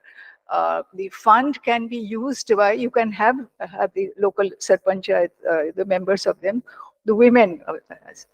And then we would use it for school, for hospitals, for roads. And that is why they just insisted that they don't want the tory shops there, So therefore, these are things which are spread to say that women don't have power, that they do not. They said we are asked to vote for a certain party, but we do not. When we go inside, because it is not like West Bengal, In Karnataka, elections are much more fair. So they say that when we go to the booth, we vote whom we want. So these actually happened with us. I mean, as a member of the commission, I'm telling you that's happening. So therefore, a very small sections of to malign, to say that women women are not empowered, that women can't take decision. That is why I mentioned that participation of women are not there, not only in village level, even with us, the so-called educated. I mean, so-called educated, we are not participating in the decision making on women's rights, and all the laws that have been that have today benefited people. You know, the reaction of the when we reported the chief minister, the reaction of the people, oh, they don't come and ask us the grant. But they don't realize that to come from the village to ask for the grant, they don't have 2 rupees to visit with the work by the bus. So what do you tell them? What kind of reality they are there? So all my pain has come out now. So therefore, I do not agree with this kind of a thing which we have been getting. As I said, we were on the streets every day. I mean, it was very nice of Anantamurthy or Girish Kanad or many others who joined us, and we have very nice, very judges were like Venkataraman, like Justice Krishna. Krishna Swami. I'm forgetting them. Okay, very helpful to us, and they have helped us to form as to what has to be in the Panchayat Raj. What when we are demanding. Till today, I have written in Deccan Herald on the 30% reservation in Parliament. It has not come. People like I'm not naming, people like the so-called strong party of the UP tells Pramila Dandavate, ye balkate mahilaएं क्या करेंगी? How dare you talk like this? What kind of a feudal attitude that you have? So they are all part of socialist movement. We have been with them. The Dandavatis, Pramila Dandavati, and unko कहते हैं पानी वाली by in Mumbai. All these people. So I mean, these are the things that we get, and then we are supposed to. So when they spread this kind of thing, naturally, because the amount of seats that they would lose in Parliament, they would cry. So this is the Thank you so much for asking this question. I think they're going to be last question of the organizers. Last question. There is one person waiting here, so that I have to acknowledge. And thank. What was that? Okay. Yeah. Thank you very much for asking this question. You really got her energized for sure. So thank you. Thank you. The last question. The last question.